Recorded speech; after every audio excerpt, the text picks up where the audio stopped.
Ce podcast-là, c'est pas la garderie. Il visait que mon foie, cet enculé. Il faut commencer toujours par les bases, à tous les niveaux que je vous transmets. Comprendre que toute énergie déployée doit être restaurée.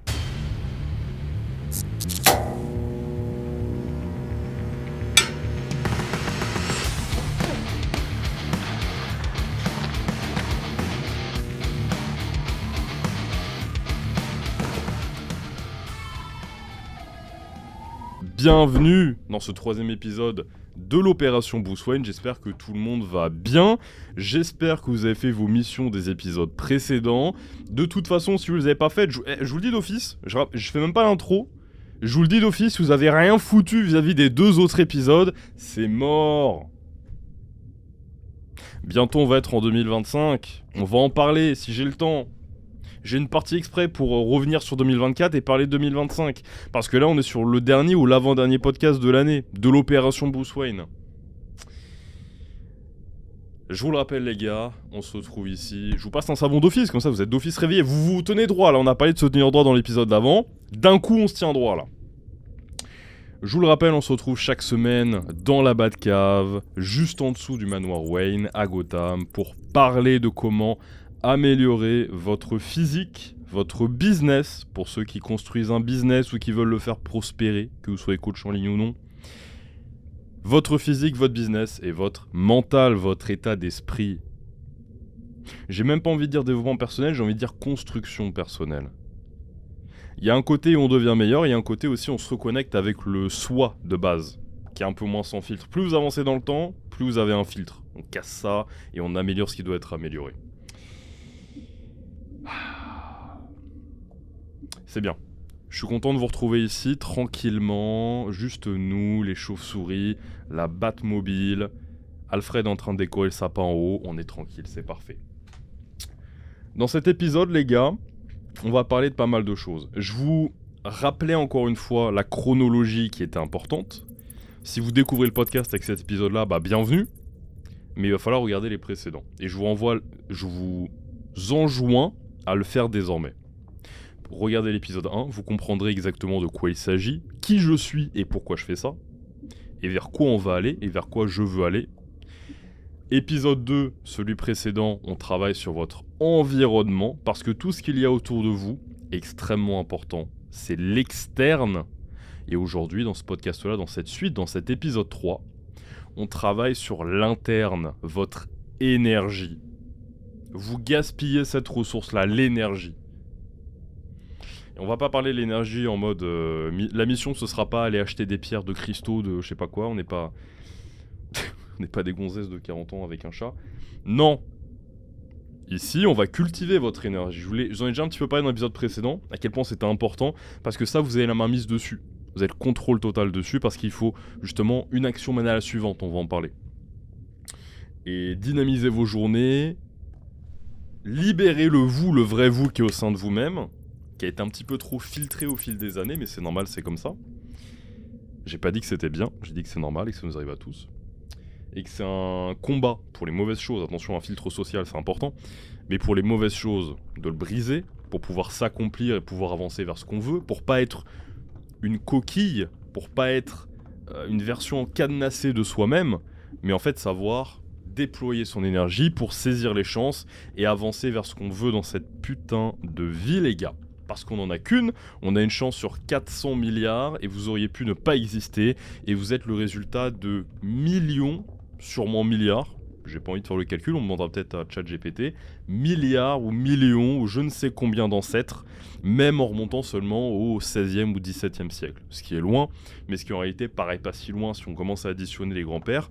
Mais si on commence à diversifier l'arbre généalogique, vous vous rendez pas compte à quel point votre place ici sur cette terre est unique.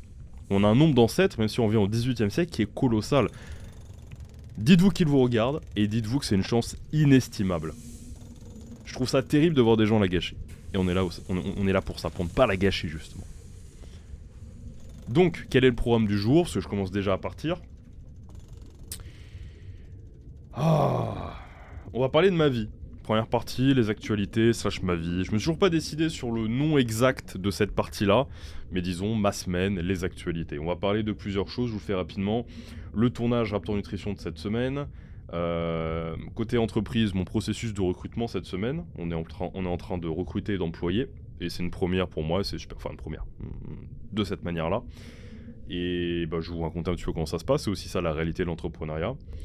On va regarder un petit peu ce que vous m'avez laissé comme question sur Instagram, parce que je vous ai demandé hier soir, et il y a eu beaucoup de réponses. L'intitulé était dans ma story Instagram, j'invite encore une fois à me suivre sur Instagram, premier lien dans la bio, César Coaching, si vous voulez pouvoir participer au podcast avec vos questions et interagir, où on peut interagir, comme là. Je vous ai demandé quels étaient vos objectifs de 2024, et les avez-vous tous atteints? On va débriefer ça, parce qu'il y a pas mal de réponses, c'est très intéressant. Parce qu'encore une fois, une chance sur 400 milliards d'être là, et donc de s'accomplir. Il y a un moment, il faut se réveiller. Il y a eu des réponses quand même un petit peu problématiques. Je vous fais une petite update sur le programme Bruce Wayne aussi, vous savez. Je vous ai parlé du physique, du mental. Le physique, justement, je suis en train de construire mon programme. Après plus de 10 ans d'expérience dans la musculation, je suis en train de construire mon programme pour être plus complet physiquement. Un cardio de fou furieux, ce que j'ai commencé à développer. Maintenant, tout est devenu un peu facile, donc je vais vous dire un petit peu vers quoi j'évolue. Entraînement, combat, explosivité, force, physique, body fat bas, nutrition optimale pour sa santé, complémentation alimentaire optimale également, pour devenir une menace en fait. Je vous ai dit, les rues de Gotham, elles sont dangereuses. Donc c'est important. Et pour vous faire plaisir, on va parler aussi de Miss France. J'aime bien qu'il y ait une actu un peu plus... la semaine dernière, c'était le DTR Fight, on en a parlé beaucoup. Là, je serais peut-être un petit peu plus succinct. Mais il y a des choses intéressantes à relever de Miss France, et j'irai pas forcément aller là où peut-être vous m'attendez que j'irai. Partie numéro 2, donc partie 1 du coup ma semaine. Partie numéro 2, l'énergie. Parlons-en, c'est très important. Après avoir nettoyé l'environnement, comme je le disais, il faut nettoyer l'énergie. Partie 3 de cet épisode 3. Un conseil pour votre nutrition. La semaine dernière, on a parlé d'incorporer les tractions pour votre entraînement, parce que c'est un exercice très puissant. Les tractions, maintenant on passe à une deuxième chose. Donc je vais vous détailler pourquoi c'est intéressant de l'incorporer à votre routine de nutrition cette fois-ci. On tape sur la nutrition. Je vais vous lire quelques études, même si vous connaissez cet aliment et certains d'entre vous l'utilisent sûrement, mais peut-être que vous n'avez pas compris à quel point il était intéressant et crucial. Partie 4, on va répondre à vos questions sur Instagram. Il y en a eu quelques-unes, même pas mal, donc je vais pouvoir sélectionner. Partie 5, si on a le temps, je vais vous parler de 2025 et 2024. Ok, on va revenir sur tout ça. Je vous l'ai dit, c'est important de bien se projeter, etc. Si on a le temps, sinon ce sera la semaine prochaine, pour le tout dernier de l'année. Et dernière partie numéro 6, l'émission du jour. Ok ? On va tout de suite démarrer avec les actus, la semaine, etc.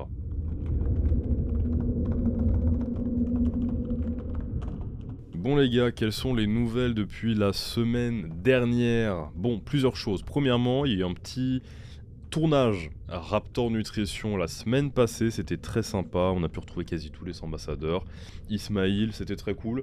Quelques images pour le prochain produit qui sortira, si je ne m'abuse, en janvier, de la gamme Athletics, qui est un produit axé sur l'endurance, je peux pas vous en dire plus. Très bon goût, vous le verrez, je vous le rappelle, vous avez Césardis sur toute leur gamme. J'en parle pas souvent dans les podcasts, jusqu'à présent je ne l'ai pas évoqué. Bon, vous me direz à l'épisode 3, c'est pas non plus trop tard. Donc je suis chez eux à l'heure actuelle, je suis très satisfait de leurs compléments pour le coup, c'est ce que j'utilise du coup moi également, et ça fait depuis début 2023 qu'ils m'accompagnent, et l'équipe est super, les valeurs associées sont super, la qualité des produits est réellement là, peu importe ce qu'on a pu en dire, pas moi, mais d'autres personnes ont pu en dire, et continuent à en dire, c'est des produits de qualité, surtout que moi j'ai les insights, je suis dans l'équipe, donc je peux vous le confirmer, parce que souvent on peut entendre beaucoup de choses. Non les gars, il y a rarement plus qualitatif sur le marché. Surtout en France. Donc ça c'était très très cool, petit tournage et resto avec l'équipe, c'est là où on se rappelle aussi de l'importance de l'environnement pour le coup, parce que quand tu passes un moment ou une soirée avec ces gens-là, ils ont chacun réussi dans leur domaine en fait, c'est les ambassadeurs de l'équipe. On a donc boxeur, combattant MMA, influenceur, un nouvel athlète de triathlon, Fabien, salut à lui, je sais qu'il a écouté le premier épisode du podcast. Et bah moi pour le côté plutôt muscu, etc. Donc franchement ça fait plaisir, et même si dans tous les cas j'ai toujours un environnement qui est filtré et sélectionné, j'ai pas énormément d'amis, j'ai pas un cercle super ouvert, il y a toujours des gens de qualité dedans avec le bon état d'esprit, parce qu'on va en parler, quand on va parler de l'énergie, ça se contamine aussi. Donc c'est un plaisir de passer ces moments-là avec des gens qui ont autant accompli, qui sont proactifs dans leurs accomplissements et qui ont un âge, on est tous dans la même zone d'âge à peu près, dans la vingtaine, début trentaine. Donc c'est plutôt cool. Il y a une bonne dynamique, je suis très très content, c'est toujours un plaisir je suis très content de faire partie de cette équipe-là, c'est toujours un plaisir de les revoir. Deuxième chose, d'un point de vue plutôt entreprise, alors je vais vous en parler parce que je suis là aussi pour vous parler de business comme je le disais. Je sais que ça a parlé beaucoup aux coachs en ligne qui veulent se développer, ça a été mon cas et j'ai su atteindre un certain succès là-dedans quand même. Et donc là, je travaille déjà avec un coach à qui je délègue des clients depuis le mois d'octobre, parce que je pouvais plus prendre et gérer tout le monde correctement, et en même temps tout gérer à côté aussi, parce qu'on a plein de projets qui arrivent. Vous le savez quand même, la mission c'est de terrasser les coachs et les mauvais conseils et d'implémenter des solutions qui vous aideront à travers ce podcast, à travers pas mal de choses qu'on mettra en place en 2025 sur lesquelles je suis très heureux de travailler et excité de vous montrer, mais c'est encore en chantier. Et j'ai envie de terrasser et d'oblitérer tous les coachs et tous les conseils de merde d'Instagram, parce que je sais que vous êtes beaucoup perdus souvent, les choses sont pas claires, il y a des études bizarres, puis en plus elles sont mal interprétées, puis tel coach se fait la guéguerre avec tel coach, etc. J'ai envie que quand vous puissiez rentrer dans l'opération Bruce Wayne, quand vous puissiez rentrer dans mes réseaux sociaux, dans toutes les choses que je propose pour le monde du fitness, parce que c'est là que j'entreprends. Je suis pas seulement coach, je suis pas seulement ex-athlète, j'entreprends dans le monde du fitness, et ben je veux que vous puissiez retrouver votre compte tous et chacun. Et je vais vous donner les armes que j'ai pas forcément eu au début, qui m'ont fait avoir pas mal de blessures, de petites périodes de stagnation, juste plein d'erreurs bêtes au final. Mais c'est pas de votre faute, et c'est normal de tomber dedans.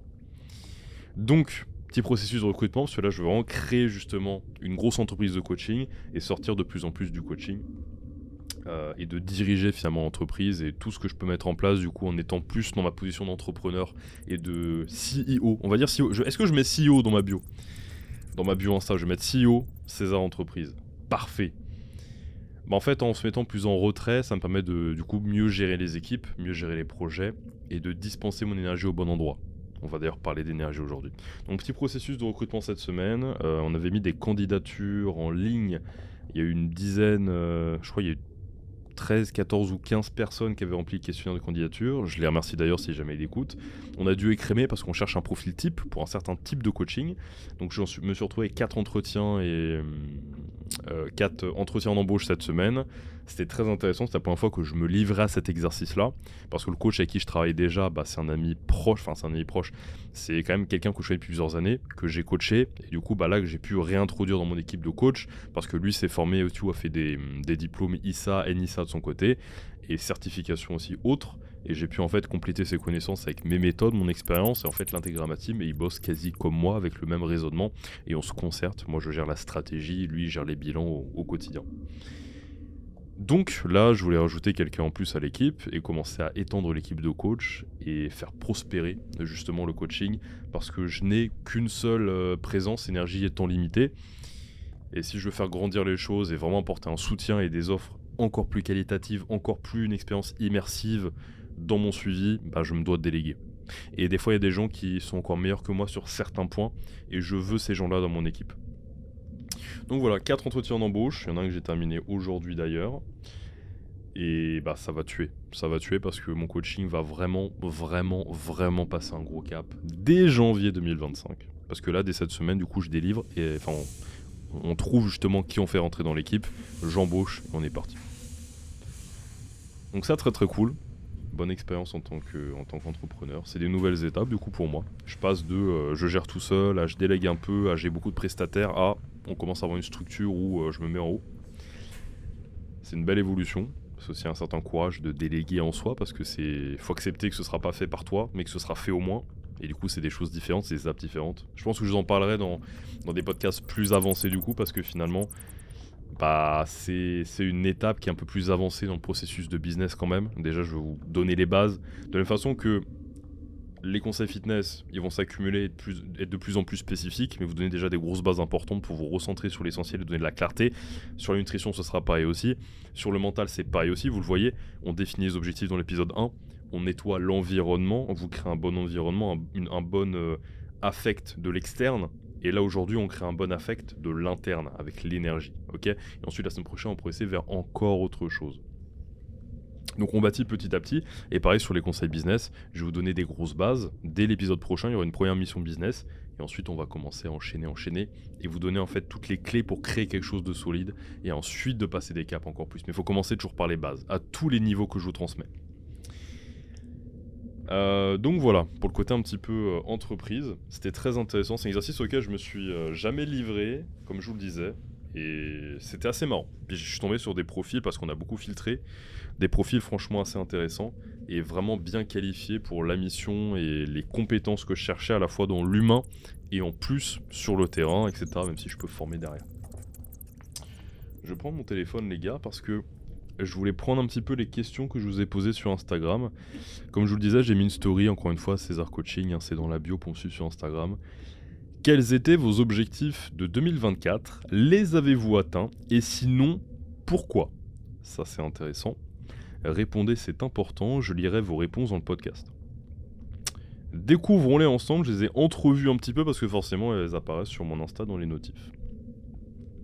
Alors, il y en a eu quelques-unes, je vais filtrer. Première, Roi des Pirates 13, qu'on salue.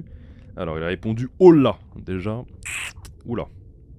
Descendre sous la barre des 90. Il y a 3 semaines, j'étais à 88. Bah du coup, c'est atteint. Félicitations à toi.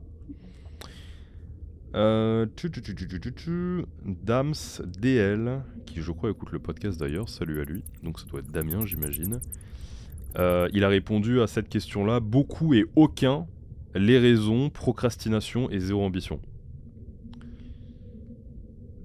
Vous voyez les gars, c'est pour ça qu'on va parler d'énergie, qu'on a parlé de l'environnement, qu'on a parlé de définir des objectifs précis. Attention, je vous le rappelle, mais je vous renvoie au premier épisode, réécoutez la fin si vous avez besoin de redéfinir vos objectifs. Il faut vraiment que ce soit clair. C'est faire ça, il faut que ce soit mesurable. Donc admettons, vous êtes coach en ligne, comme ça je vais parler un peu au côté business, mais c'est pareil pour le perso, pour le mental, pour le fitness. Mais chiffrer les choses, lancer mon business de coaching en ligne et faire que ça marche. Ça c'est trop vague. Lancer mon business de coaching en ligne et avoir 10 clients. Et vous mettez une temporalité.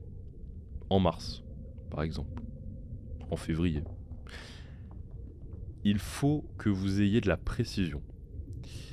Et là, quand je pose la question, quelle était intitulée exactement, quels étaient vos objectifs 2024, les avez-vous tous atteints ?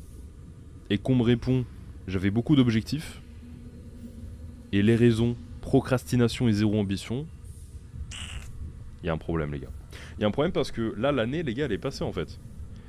Et il y a une phrase qui met la pression, mais en fait, il faut vraiment garder ces phrases-là qui mettent la pression proche de vous, pour comprendre l'urgence de la vie. Parce que c'est pas parce que vous êtes jeune que vous avez du temps, au contraire, c'est là où il faut construire, c'est là où il faut expérimenter, c'est là où il faut se trouver, c'est là où il faut se bâtir.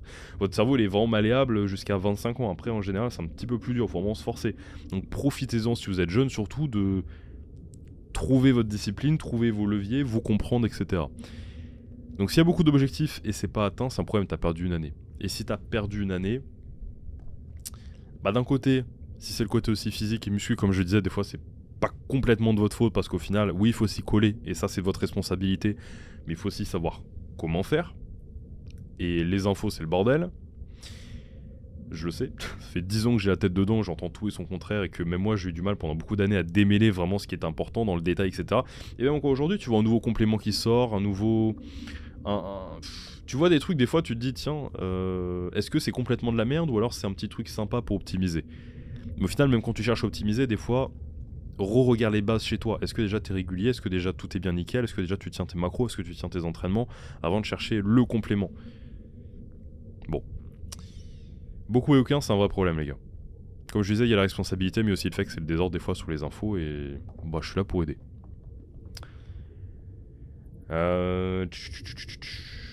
Job, préparer ma première compétition de bodybuilding en allant au bout sans faire aucun écart, validé. Ça, je te tire mon chapeau parce que je l'ai fait beaucoup de fois. Et Dieu sait qu'il y en a beaucoup qui pètent la diète et c'est pas simple. Non, suite à ma séparation, j'ai décalé ma première compétition, mais pour mieux rebondir en 2025. Ok, donc là, pareil, pas atteint.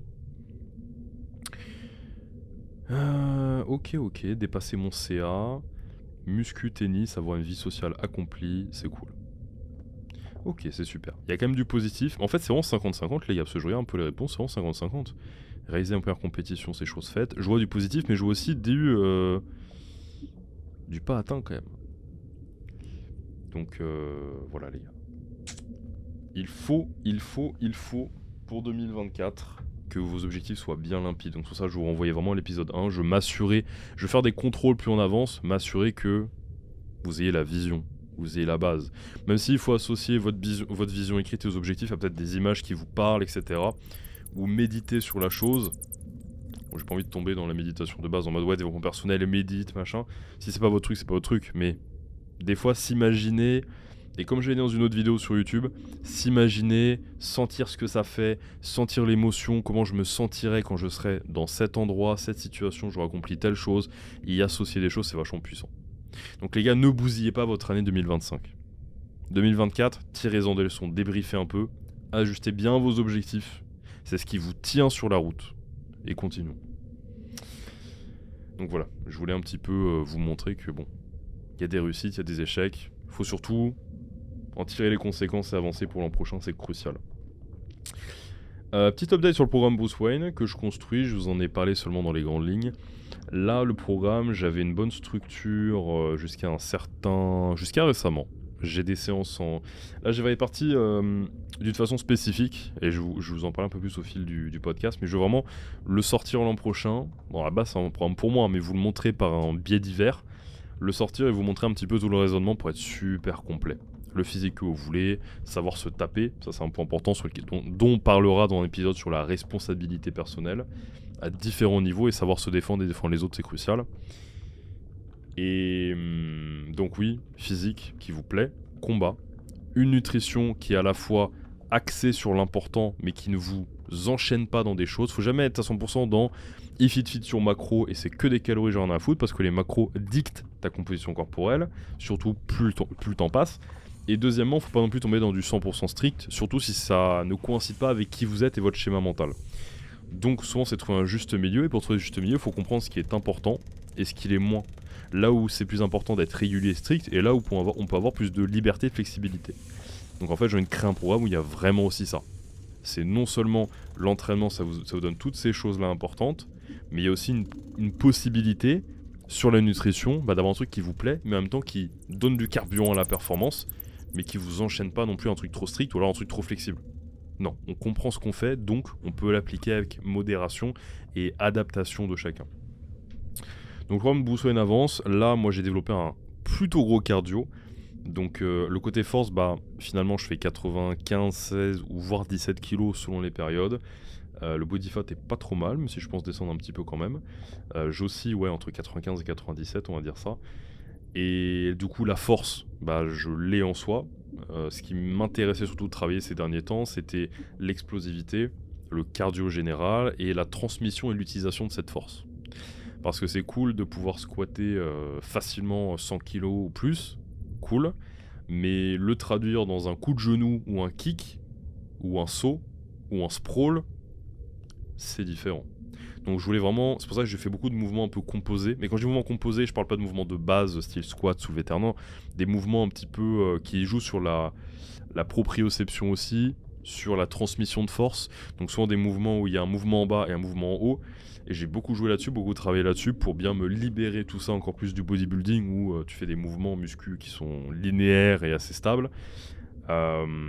Et du coup j'ai un petit peu moins travaillé sur le côté striking, que j'avais du coup beaucoup travaillé au début avec le cardio. Là je m'étais beaucoup réorienté sur le cardio, et du coup maintenant j'ai un bon cardio, que ce soit sur les circuits ou les efforts longs. Donc maintenant, je vais répartir, c'est ce que j'ai commencé à faire hier, répartir sur toujours le travail de force une fois par semaine, style muscu stable, parce que c'est pas forcément ce dont j'ai le plus besoin, que ce soit poussée, tirage ou jambes. Donc je le maintiens, je l'entretiens, voire je l'améliore, mais j'y donne pas toute mon énergie. Je travaillais pas mal sur le cardio, disons 50% du temps. Maintenant, je vais un petit peu le baisser parce que le cardio est bien. Et commencer à avoir un cardio qui est un peu moins en dehors du combat, mais un peu plus axé sur le combat. Avec plus de sparring. Du coup, je commençais à chercher plus de sparring partner, aller plus souvent en cours. Plus de sparring et un peu plus de sessions de sac. Parce que j'ai fait beaucoup de sessions de sac pour commencer à me libérer, justement gagner dans les combos, etc. J'ai gagné une première aise, ça a perfectionné. Et maintenant, je vais le remettre un petit peu en avant parce que le cardio est quand même bien backup. Tout en l'entretenant et tout en mixant les deux. Le côté technique, le côté cardio, le côté sparring, le côté mise en pratique. Et la muscu reste stable. Donc ça, je vous en reparlais aussi, mais là, c'est un peu le shift que je suis en train de faire. Et côté nutrition, je trouve un truc qui me va bien. J'ai diminué les fibres et d'un point de vue du ratio des macros, j'ai trouvé un truc qui me paraît pas mal pour rester facilement stable dans la routine et pas me prendre la tête. Parce que pareil, mine de rien, j'entreprends. Et si j'ai 36 000 repas, là j'en ai que 2 à 3 par jour en général. Bon, plutôt 3, mais ça peut m'arriver de faire ça en 2 fois. Ça me permet réellement d'avoir l'esprit clair et pas de me dire j'ai 46 000 repas à faire, avant, pendant, après l'entraînement, le matin, le midi, le soir, une collation. J'ai moins de repas, avec des sources que je digère bien, accès santé, accès optimisation interne aussi, dont je vous dévoilerai un peu plus le détail plus les épisodes passeront. Mais j'en dévoilais un truc de nutrition aujourd'hui quand même. Donc One Bruce Wayne avance et j'ai hâte de vous le dévoiler parce que c'est exactement ce que je veux moi pour m'améliorer et c'est exactement finalement dont tout homme à mes yeux, avec un petit comme un grand H, on va intégrer aussi les dames finalement parce que je trouve que c'est une qualité importante à avoir pour tout le monde mais surtout pour les hommes d'avoir ce spectre là, physique, mental, combat, endurance, puissance, etc. Du moins moi c'est ce qui me parle, j'imagine que beaucoup d'entre vous aussi. Bon les gars, des chauves-souris qui sont passées, je reprends du coup sur Miss France. Enfin je démarre et je reprends. Du coup, il y a eu l'élection de Miss France cette semaine ou la semaine passée, dans les jours précédents, j'ai regardé de loin et je me suis dit, vous savez quoi ? C'est un scam, on va en parler. C'est un scam, c'est un... Comment dire ? C'est pas digne de votre attention comme beaucoup de choses. Et je vais prendre cet exemple-là parce que la semaine dernière, on a parlé du DTR Fight. C'était intéressant, on en a pas mal parlé. Et je trouvais ça passionnant, surtout que là, les sports de combat, je m'y penche de plus en plus. Et j'ai trouvé ça comme une réussite, et c'était intéressant de pouvoir en tirer des leçons. C'était cool de le commenter comme une actu sympa, pas démoralisante, pas épuisante. Or là, ça commence à s'inscrire, même si c'est léger, dans des actus, les gars, qui vous prennent votre attention, votre énergie. C'est pas ce qu'on veut. On veut la préserver. On va revenir juste après, dans la partie que je vais démarrer après, sur l'énergie. Alors déjà, le scandale c'est quoi ? Donc c'est qu'il y a une Miss, c'est la Miss France de cette année, c'est Miss Martinique, donc forcément je vous fais pas un dessin. Elle est pas norvégienne, c'est une noire, et elle a 34 ans, et ça encore c'est une chose, mais bon, fatalement, 34 ans, et c'est pas forcément la plus belle du plateau. Alors on peut dire c'est subjectif la beauté tout ça, parce que je l'ai entendu, je l'ai vu, il y a une partie évidemment subjective, maintenant, subjective à quel point ? Parce que quand même, il y a des traits de beauté, d'attraction, chez les hommes comme chez les femmes, qui sont précis, distincts, qui signalent la fertilité. Chez les femmes, ça va être du coup tout ce qui va être... Et c'est intéressant de comprendre ça aussi, enfin de comprendre, tout le monde le sait, mais de faire face à ça jusqu'au dernier degré, parce qu'en fait, je suis profondément convaincu que, comme je vous le disais, tout est relié, tout s'entre-nourrit. Et si tu comprends que la version de toi-même qui est réprimée dans une coquille et qui ne s'exprime jamais au monde, c'est aussi la version de toi-même qui a peut-être moins de testostérone, moins d'énergie, moins d'accomplissement. Et la version de toi-même qui a peut-être moins de testo par des habitudes de merde, c'est celle qui est encore plus dans sa coquille et c'est celle qui est encore moins du coup accomplie et qui parle encore moins quand on a envie de parler, de dire un truc. Et tu commences à comprendre que tout est lié. Chez les hommes comme chez les femmes. Tout est absolument lié. Et tout s'entre-nourrit. C'est pour ça que quand vous avez des habitudes, quand vous avez des schémas de pensée, quand vous consommez certaines choses, tout s'entre-nourrit. Je vous prends un exemple, je suis en aparté là-dessus, mais on va de toute façon parler d'énergie juste après, mais au moins c'est bien, ça l'introduit. Vous voyez, je suis capable de philosopher d'énergie et d'environnement avec Miss France. Je suis en fou. En fait, ce qu'il faut comprendre, c'est que tout s'entre-nourrit. Et il y a même, pour vous donner un exemple, une émission que j'adore. J'aime beaucoup. Ça s'appelle, sur YouTube, si vous voulez regarder, Impractical Jokers. C'est des caméras cachées. Peut-être que certains d'entre vous connaissent, c'est des ricains. C'est un groupe de potes et c'est extrêmement marrant. Et c'est monté à un certain rythme. Et les challenges sont très drôles. C'est des caméras cachées en soi avec plein de situations un peu loufoques. Mais c'est toujours bienveillant et je trouve ça super drôle et j'aime beaucoup. Par contre, j'ai remarqué que quand je regardais ça, j'avais envie de beaucoup en regarder et ça me niquait ma dopamine et j'étais pas du tout productif les périodes où je le regardais. Et donc je m'interdis de le regarder en soi, ou alors c'est vraiment ponctuel. Parce que si je le regarde souvent, j'ai remarqué, comparé à peut-être, d'autres séries où ça me le fait pas, ou certains contenus vidéo ça me le fait pas, j'ai remarqué que ça devait stimuler trop ma dopamine. Le montage, le concept, l'ambiance, les rires que tu en tires, ça doit être trop parfait, trop optimal, qu'au final ça me nique ma dopamine, je me sens plus productif après, je suis plus autant agressif, tu vois, au travail qu'avant. Et il faut comprendre que votre énergie, du coup, elle est limitée et elle va être impactée par beaucoup de choses. Et que surtout, toute votre vie est un cercle qui s'entremêle. Et si je commence à, dans ce cercle-là, embriquer des trucs qui le font un peu rouiller un endroit, ou qui le font un petit peu dévier, je me mets des bâtons dans les roues. Tout s'entre-nourrit et tout est relié. C'est crucial de le comprendre, mais de l'intégrer. Et c'est également crucial de le comprendre en tant qu'homme et en tant que femme. Parce que notamment en tant qu'homme, je peux parler surtout en tant qu'homme, bah, coaching séduction, c'est pas dans l'opération Bruce Wayne, mais par exemple, même ce qui va attirer une femme chez un homme, au-delà du physique et du comportement, bah en fait, ça va être nourri, non pas en essayant de se dire, bon, bah, une femme, elle aime un physique musclé, ok, je vais bâtir un physique musclé. Une femme, elle aime une attitude où je prends des décisions, où je sais ce que je fais, je sais qui je suis et en quoi je crois, et je suis stable sur mes appuis. Je vais prétendre d'être ça. Non, le but, c'est pas de prétendre. Le but, c'est pas de artificiellement créer ça. C'est de devenir ça, parce que bah, ça vous aidera avec les femmes, mais ça vous aidera dans toute votre vie, en fait. Parce que plus vous êtes un homme qui est sûr de lui et qui est aligné avec lui-même, vous savez, toutes les semaines, je vous présente ce en quoi je crois et ce en quoi je ne crois pas. Et ça, c'est crucial.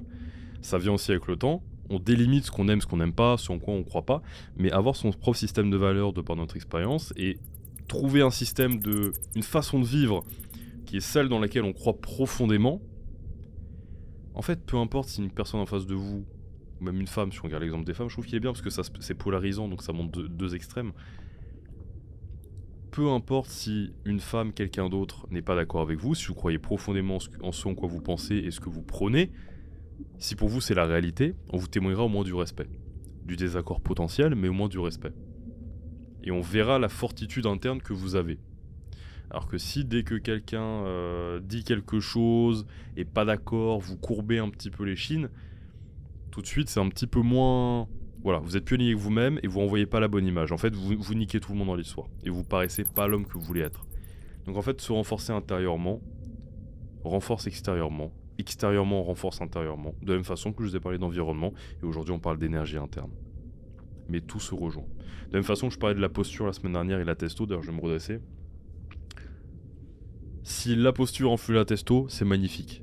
Même si c'est pas vrai, l'idée est super. Parce que ça veut dire que la testo fait qu'on se tire mieux, et afflue beaucoup d'autres choses évidemment, mais fait qu'on se tire mieux, admettons, et se tenir mieux, améliorer aussi la testo. Et c'est magnifique. C'est le chemin que je vous ai eu en tête. Cet exemple-là, il résume tout. Donc, c'est très important de garder votre énergie pour vous-même. On va en parler juste après. Et pour conclure sur Miss France, je vous le disais, en gros, le scandale, c'est que... Déjà, scandale, on s'en fout. Quand est-ce que ça impacte votre vie? Pourquoi ça vous prend l'énergie, de l'attention? Tout ce que vous donnez, vous le perdez.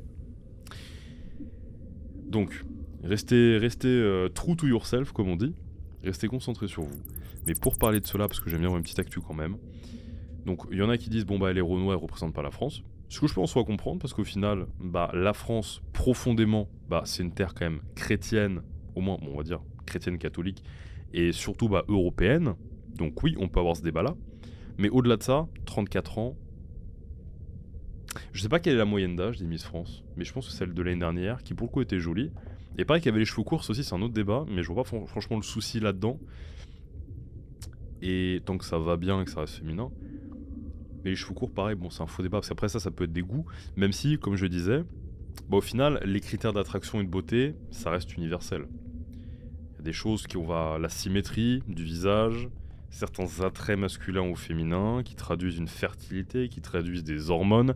Ça, c'est non négociable. On peut avoir évidemment des préférences si on en a, de par plein de biais, mais même notre culture. Mais ce qui est profondément fertile pour l'homme et pour la femme, dans le comportement et dans l'attitude, bah, c'est beau. À moins qu'on soit détraqué dans sa tête, globalement, on a un peu tous la même vision dans les grandes lignes de la beauté. Demain, c'est rare qu'une femme très belle universellement entre, je sais pas, dans le train ou peu importe où vous êtes, dans une pièce, et qu'il n'y ait pas au moins 7 hommes sur 10 qui soient complètement d'accord avec vous qu'elle est très belle. Et même les 3 autres, ils seront d'accord qu'elle est belle, mais peut-être ce sera pas leur genre. Mais au moins, elle sera très belle. On peut pas, même si on a des préférences, on peut pas s'éloigner de la base. Donc oui, une femme de 34 ans, elle est moins belle C'est juste mathématique et scientifique qu'une femme de 20 ans. Vous pouvez croire ce que vous voulez, c'est la réalité. C'est hormonal. Là où un homme, lui, c'est différent. On est fertile beaucoup plus longtemps, on peut faire des gamins jusqu'à 70 ans. Vous avez vu Robert De Niro. On peut aller jusqu'à 70 ans et on s'améliore en général. Les femmes, c'est différent. On s'améliore jusqu'à un certain point. En général, quand tu passes à 45-50, tu peux être quand même sur le déclin quand même en tant qu'homme, mais c'est avec moi encore une fois sur quoi? Parce que tu peux développer d'autres attraits de par l'expérience, etc. Bon bref. Mais une femme, bon, le prime, c'est entre, on va dire, 20 et 25 globalement. Donc après, oui, ça décline. À quel point ça décline? Ah bah là, justement, ça dépend de votre vision du monde, de vos habitudes, de votre forme physique. Bah oui. Il y a des femmes à 30 ans qui sont certes beaucoup plus en forme et belles que des femmes à 22 qui font de la merde. Mais globalement, à condition égale, une femme sera toujours meilleure dans sa vingtaine, physiquement, hormonalement, mettons de côté des cas extrêmes où ça fait de la merde, que à 35. C'est la nature, c'est comme ça, c'est la base. Et comme d'habitude, si vous n'êtes pas d'accord, bon, vous avez un demi-cerveau, étirez-vous. Donc, moi c'est plutôt l'âge qui me pose souci. Après l'ethnie, bon dans tous les cas, vous épouvez rien, c'est comme ça. Mais il y a aussi un choix politique et je pense même qu'il y a des vieilles dans le jury. Parce que oui, il faut savoir qu'il y a le vote du public qui n'était pas du tout destiné vers, je sais pas son prénom, mais cette dame-là. Et il y a le vote des juges qui est déterminant. C'est pas 50-50, c'est pas genre The Voice ou je sais pas quoi, non, ça c'est déterminant. Et c'est que des vieilles peaux dans le jury. Donc je pense qu'il y a un petit côté Blanche-Neige, qui est la plus belle. Ah merde, c'est elle, j'ai le seum. Viens, on met la meuf la moins belle, hein, c'est méchant, je sais pas. Mais viens, on met une meuf qui est pas la plus belle, pour foutre le seum à tout le monde. Et en plus, cool, on coche un quota, elle est Renoir, elle a les cheveux courts, elle a 34 ans, on casse les stéréotypes. La réalité, c'est qu'il n'y a pas franchement de stéréotypes, c'est juste que la fertilité dicte ce qu'on voit comme beau et pas beau. Et les grosses qui ne sentent pas représentées, les vieilles qui ne sentent pas représentées, désolé, fallait mieux jouer vos cartes au moment de jouer vos cartes. Et c'est pareil pour les hommes. Mais les meufs ont tendance à quand même plus chouiner. Hein. Donc voilà, Miss France les gars, total scam, elle a les cheveux courts, rien à cirer. Elle est Renoir, ça dépend de ce que vous voyez comme la... Enfin, pour moi c'est vrai que ça représente pas la France. Maintenant, à vous de voir, enfin, à vous de voir. Là, je suis un peu plus, je serais pas aussi tranchant que peut-être on penserait, parce qu'en soi, la Miss France de l'année dernière, qui était, je crois, métisse du coup, avec les cheveux courts aussi, moi, je la trouve très bien. Donc en vrai, moi, ça me choque pas. Par contre, si c'est noir pour forcer le trait, bah oui, c'est un problème, et c'est sûrement le cas. Mais ce qui me pose surtout souci, c'est que on dit elle a 34 ans, elle est super, machin, cool, comme ça on montre que après 30 ans, tu peux être super belle. Oui, tu peux être belle après 30 ans. Mais tu iras pas battre des putains de meufs de 20-25 ans qui sont le meilleur du meilleur du meilleur du meilleur de ce qu'il y a en France. Et si je croisais justement la Miss France là, 2024 du coup, dans la rue, je me dirais pas, tiens, c'est la plus belle femme de France. Or, je crois que l'intérêt est là. Passons. De toute façon, puis en plus elle récite des textes où elle raconte, elles soutiennent des causes. Parce que je pense qu'avant c'était trop le physique et maintenant ils veulent mettre une dimension où elles ont une personnalité. Et d'ailleurs, il y a une autre compétitrice, je crois que c'est peut-être la deuxième, elle a dit sur le plateau, je crois que c'était Danouna. Il y a beaucoup de je crois dans mes phrases, mais j'ai fait des recherches vite fait. Elle a dit, ouais, elle est super gentille, machin. Elle a jamais dit elle est belle. C'est vraiment des. C'est vraiment comme ça les meufs entre elles, ça me termine. Bref. Passons. Là aussi, je vous dis, c'est les opposés. Les meufs, elles vont se critiquer derrière et frontalement, elles vont se dire t'es belle. Et nous, les mecs, on va se dire t'es un connard en face. Et derrière, on va dire non, c'est un bon gars. C'est magnifique. À quel point c'est l'opposé. Si vous comprenez pas les femmes, en fait, pensez comme vous pensez en tant qu'homme et inversez la tendance. Bon, bref. Tout ça pour dire c'est un scam. Perdez pas votre énergie avec ça. Et soyez proche de la nature, comprenez la nature, comment la dompter et comment ça fonctionne aussi, parce que c'est aussi la réalité. Messieurs comme mesdames. Parce que vous êtes un homme et un gros lard, c'est pareil que si vous cachez la face d'être une femme qui avance dans l'âge et qui peut aussi bien qu'avant, et qui dit non, faut me garder la place partout, etc. Je suis grosse, mais je suis aussi belle qu'une autre, c'est évident que non. C'est dans la nature. Et je vais vous dire, j'en ai rien à cirer des grosses qui pensent qu'elles ont une place partout, des vieilles aussi. La réalité, c'est que si vous vous mentez à vous-même, vous mentez à la personne la plus importante à laquelle il ne faut pas mentir, et vous mentirez pas moi-même parce que je connais la réalité. Partie 2, parlons de ton énergie. Bon les gars, on a déjà nettoyé votre environnement proche, je vous le rappelle, c'était la mission la semaine dernière. Créer un environnement, le bol de bonbons, ou ce que vous voyez dans votre champ visuel quand vous travaillez, quand vous devez aller au sport. Sortez et mettez en évidence les choses importantes pour pas faire de la merde. et pour faire des choses productives, c'est très important. Ce qu'on voit, parce que c'est bien de se dire, comment dire, ça c'est un truc avec lequel je me suis réconcilié depuis un certain temps, enfin depuis peu de temps on va dire. C'est de se dire, ouais non c'est mon mental, mais il faut aussi tirer parti de l'extérieur. Faut pas chercher à se dire quoi qu'il arrive c'est 100% la méritocratie et 100% je vais, même si les winners always find a way, vous le savez, je me responsabilise, je suis maître de mes émotions, de mes actions, de mon énergie, et on va parler comment devenir maître de celle-ci, de mes habitudes aussi. Mais pour autant, c'est bien de pas se saboter ou de se mettre en try-hard, en version difficile dans votre jeu vidéo de la vie, avec un environnement qui est le bordel. Faut pas forcément se dire, il faut que je thrive, que je performe dans la vie et j'avance et je progresse, malgré un environnement qui est pas le bon. Non.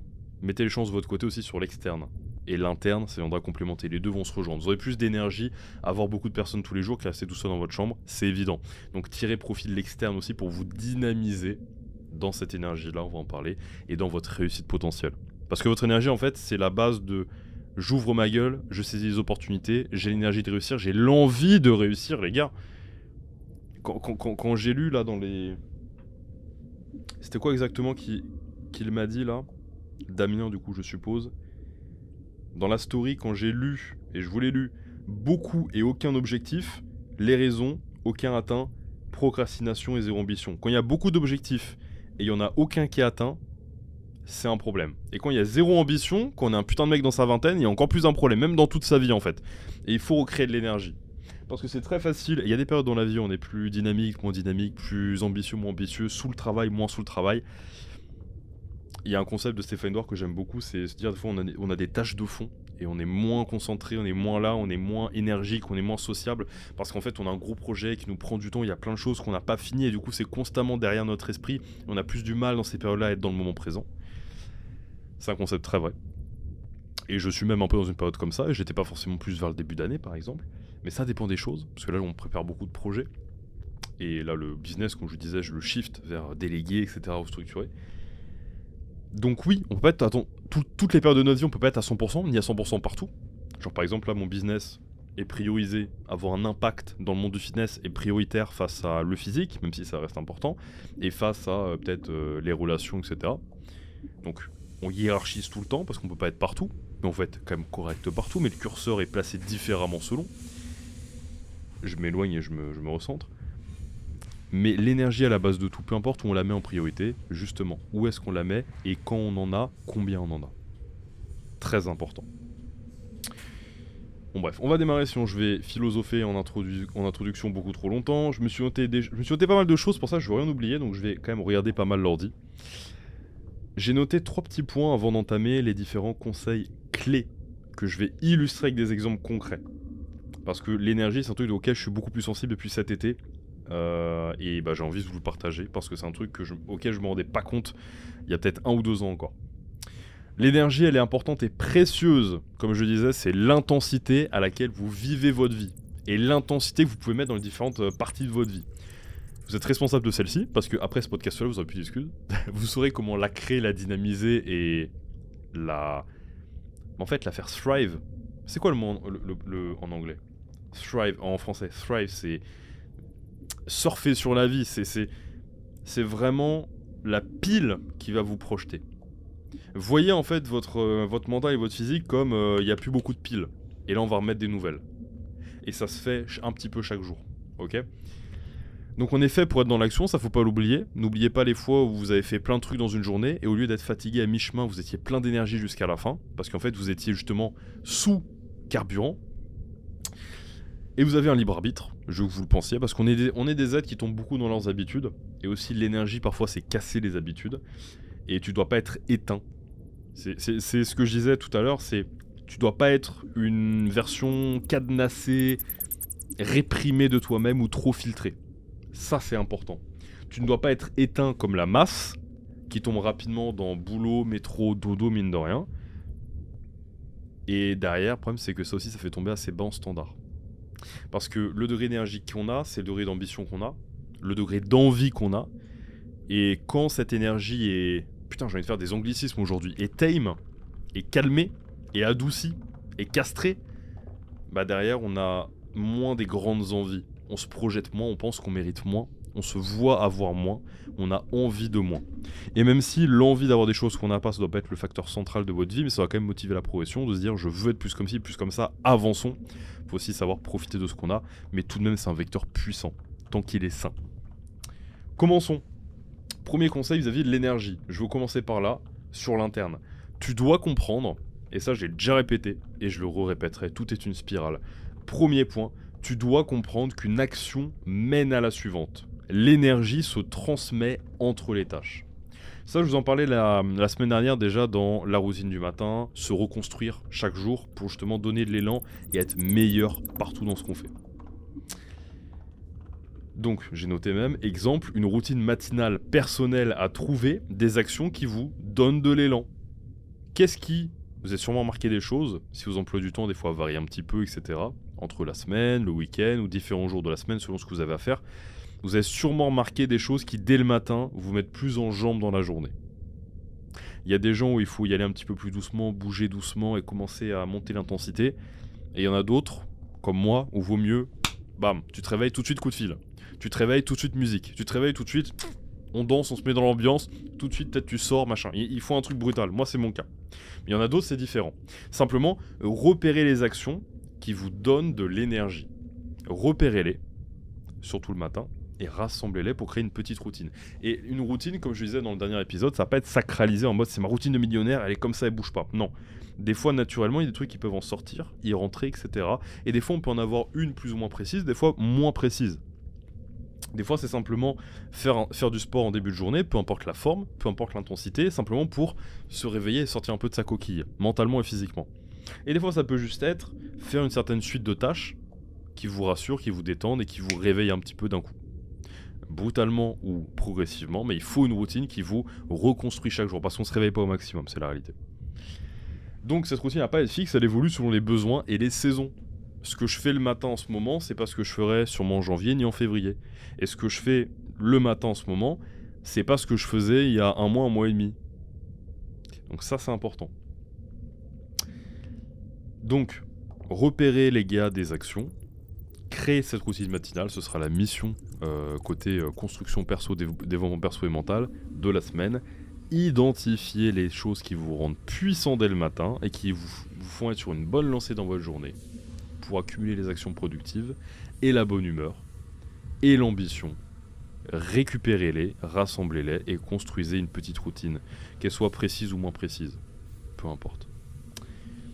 Deuxièmement, tu dois comprendre, et là on reste pas que sur l'interne, on commence à aller sur l'externe et les relations. Deuxièmement, tu dois comprendre que l'énergie se transmet également entre les gens. Ça, j'en ai beaucoup parlé avec certains de mon entourage qui se reconnaîtront, mais c'est un truc important en fait. Sélectionner qui vous avez dans votre entourage, déjà c'est un gros filtre, mais ensuite il faut aussi comprendre que si à un moment on travaille sur quelque chose et il y a peu d'énergie, on va être impacté, ou il y a de la mauvaise humeur, ou alors il y a de la bonne humeur. En fait, on est impacté par l'énergie de l'autre. Si vous traînez avec des mecs hésitants, pas confiants, qui parlent pas très fort et ils sont pas sûrs d'eux et ils font pas grand chose et ils ont peur de... Ils font ça au resto, il y a le serveur, il les voit pas. Ou alors vous êtes avec des mecs, ils ont de l'énergie, ils ont de l'ambition. Par exemple, quand j'étais avec la Team Raptor, ça bouge, t'es dans l'élan. Bah, c'est pareil avec tous vos amis. Alors encore une fois, je suis pas du genre à vous dire dégagez vos amis s'ils sont pas ambitieux, machin. Non, vous avez le droit d'avoir des amis pour les amis et des gens ambitieux dans votre cercle pour l'ambition. Et les deux peuvent se mêler, etc. Non, soyez pas bêtes et méchants en mode je vire mes amis qui veulent pas être millionnaires ou je sais pas quoi. Non. Par contre, comprenez aussi l'affect qu'ils ont sur vous. Et l'affect des activités que vous faites dans votre vie seule et avec les autres. Et de ce que vous vous racontez. Si vous avez des gens qui sont négatifs, c'est pas une bonne idée. Si vous avez des gens qui vous racontent tout le temps à quel point ils ont pas de chance, à quel point ils sont malheureux, à quel point le monde est contre eux, lâchez-leur un petit winners will always find a way. Dans leur gueule, envoyez-leur le podcast. D'ailleurs, partagez ce podcast en story. Parce que je peux pas porter tout ça seul. Je vous l'apporte à vous, mais apportez-le aux autres. Je sais que, qu'on soit sur Spotify ou YouTube, souvent c'est pas spontané, naturel, toujours de commenter. Je vous enjoins à le faire évidemment, mais ce qui est plus simple à faire, moins coûteux, et qui touchera plus de monde, c'est de le partager. Story, Insta, machin. Vous me taguez aussi si vous êtes un vrai, mais partagez-le. Aidez les autres. Je peux pas porter tout ça seul et il y a beaucoup de gens, vous le savez, dans votre entourage ou des gens peut-être qui vous suivent, vous connaissez comme ça vite fait, qui gagneraient à avoir ce boost-là d'ambition. Passons. Donc comprenez que les gens autour de vous affectent votre énergie, c'est absolument crucial. Je vais donner des exemples super cool. Déjà, il y a une fois où alors je vais pas donner trop de détails. Il y a une fois où j'avais une personne avec moi, avec qui je devais me rendre dans un certain lieu où on connaissait personne. Bon, c'est un client. Où on connaissait personne et il avait tellement une énergie basse, mais vous comprenez ce que je veux dire. Il était tellement un peu timide et réservé, il avait tellement une énergie basse que moi ça m'avait un peu, surtout dès le matin, un peu calmé mon énergie. Et quand on est arrivé, on connaissait personne et tout.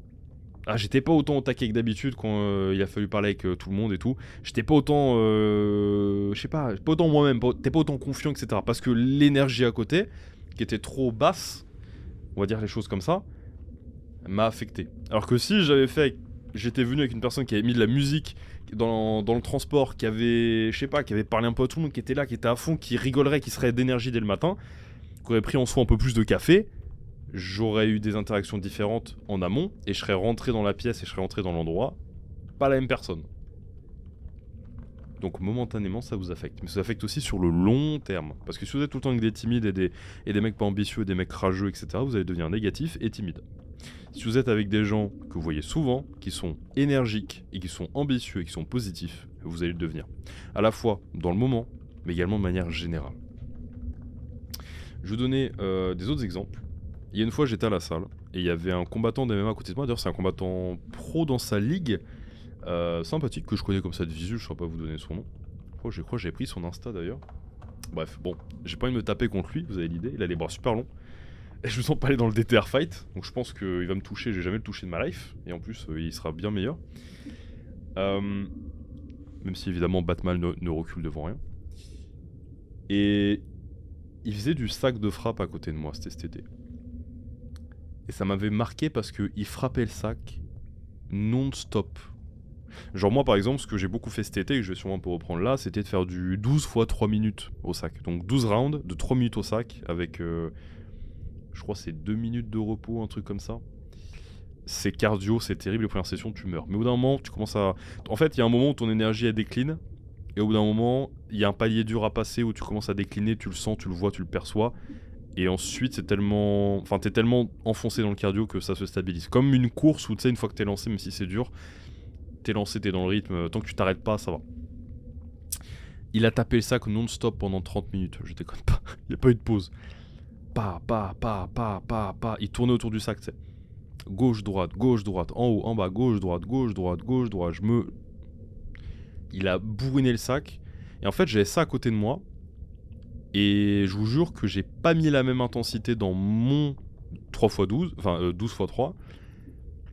Et j'ai duré beaucoup plus longtemps que d'habitude parce qu'à côté de moi, j'avais un mec qui a élevé le standard. Je me suis dit, du coin de l'œil, c'était pas une compétition évidemment, bon entre autres on est toujours en compétition, mais je veux dire, je me suis dit mais putain cet enculé il tape encore. Et du coup en fait, je pouvais pas m'arrêter.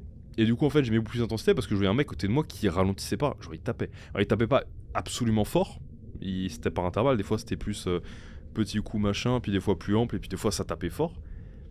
Il tapait pas fort mais il y avait pas de break. Je déconne pas pendant 30 minutes. Il est arrivé, il m'a parlé, il a mis son casque. Ça a pas arrêté.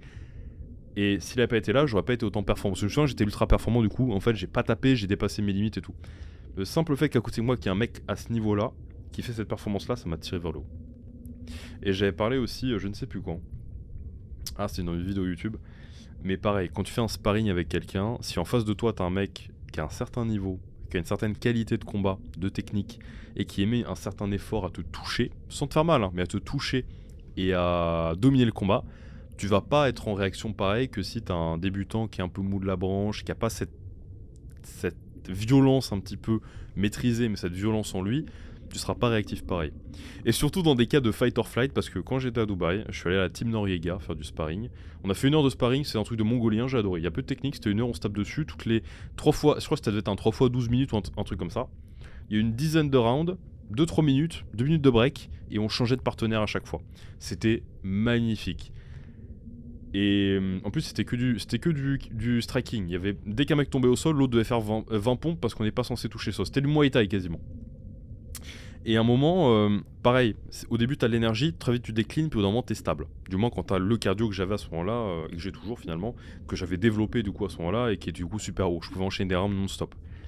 Et j'ai même des fois fait des sparring de 10 minutes d'affilée à la salle. Bref.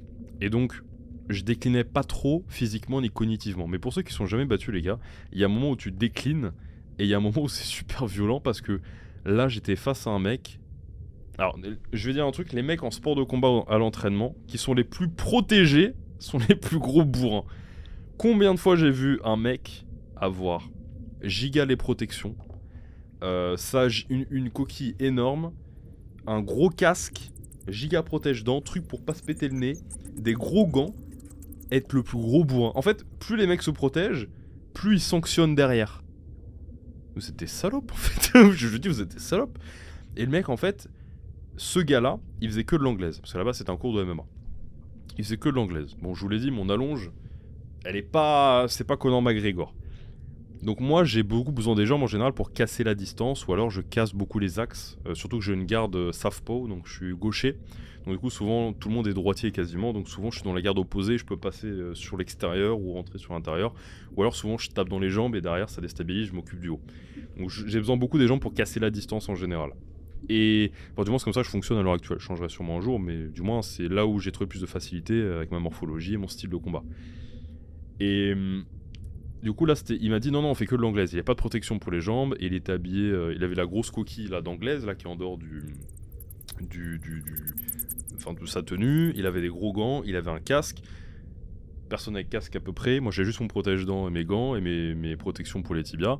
Donc du coup je devais passer en anglaise, enfin j'en ai déjà fait de l'anglaise mais je veux dire c'est pas mon truc principal. Et il avait des bras longs, il était plus grand que moi, et je l'avais vu du coin de l'œil mettre des giga coups au foie à d'autres mecs, et juste avant qu'ils me disent viens on fait un sparring, parce qu'à chaque fois comme je disais on tournait, je l'ai vu sécher un mec au foie, et je me suis dit putain cet enculé il a mis son casque, il a mis toutes ses protections, et il bourrine les gens. C'est le genre de mec que j'ai déjà croisé et que j'aime pas. Donc bref, je me dis ok enculé, 3 minutes je suis avec lui, et ça a été pile au moment où j'ai commencé à décliner en cardio de fou. Et les gars, l'énergie se transmet.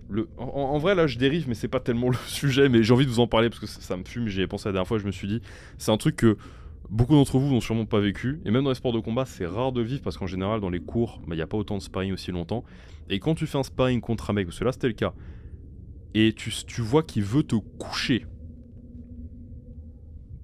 il veut te faire mal. Celui-là, il voulait faire mal. Il visait que mon foie, cet enculé. Sauf qu'en fait, j'avais un meilleur fight IQ que lui. Donc j'ai une meilleure intelligence de combat que lui. Et donc en fait, je le faisais breaker. Je voyais de quoi il avait peur. Je voyais comment il réagissait. Donc je savais quand est-ce qu'il baissait sa garde et où. Et je le laissais venir. Et je protégeais mon foie ou je m'écartais. Et donc je l'ai laissé venir une fois, 2 fois. Je l'ai fait breaker une fois, 2 fois.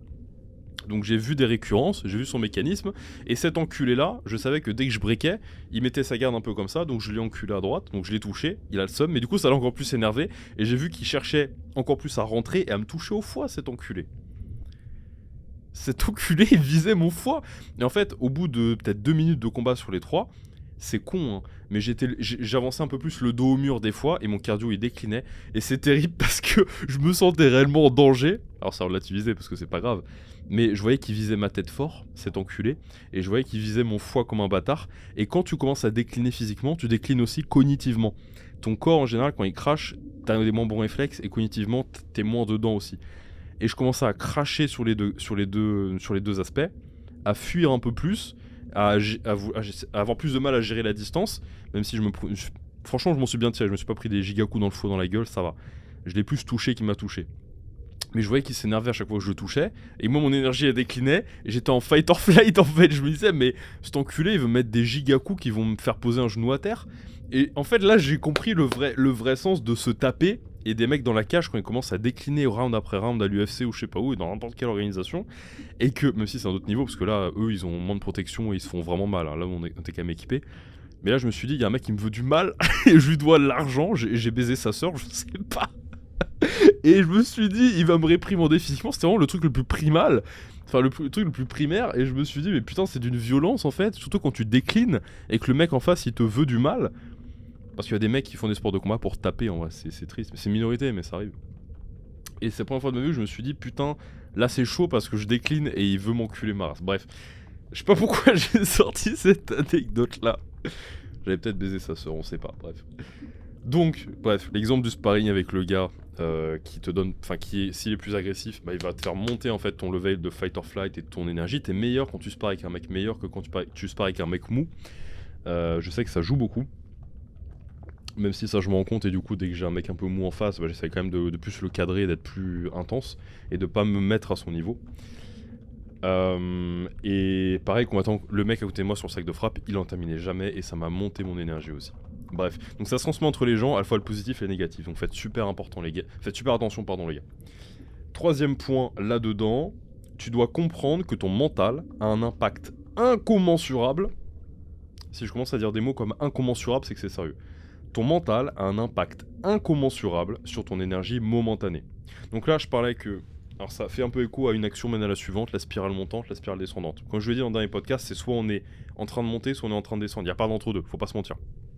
C'est soit on devient meilleur, soit on devient moins bon. Donc, tu dois comprendre que ton mental a un impact incommensurable sur ton énergie momentanée. Là, je te parle pas de... Le premier point, c'était une action mène à la suivante, donc je me force à faire une action qui me permet de faire des actions plus testo dans la suite et des actions plus faciles, enfin difficiles avec aise, ok. L'énergie aussi, je la, au-delà que dans les habitudes momentanées, je la perçois des autres, donc l'externe, en l'environnement des personnes et physique autour de toi, mais là surtout des personnes du coup, je voulais dire. Et troisième point, c'est aussi ton mental, comment tu perçois les choses. Là pareil, je me suis listé beaucoup de choses, je veux rien louper les gars. Première chose, c'est l'intention.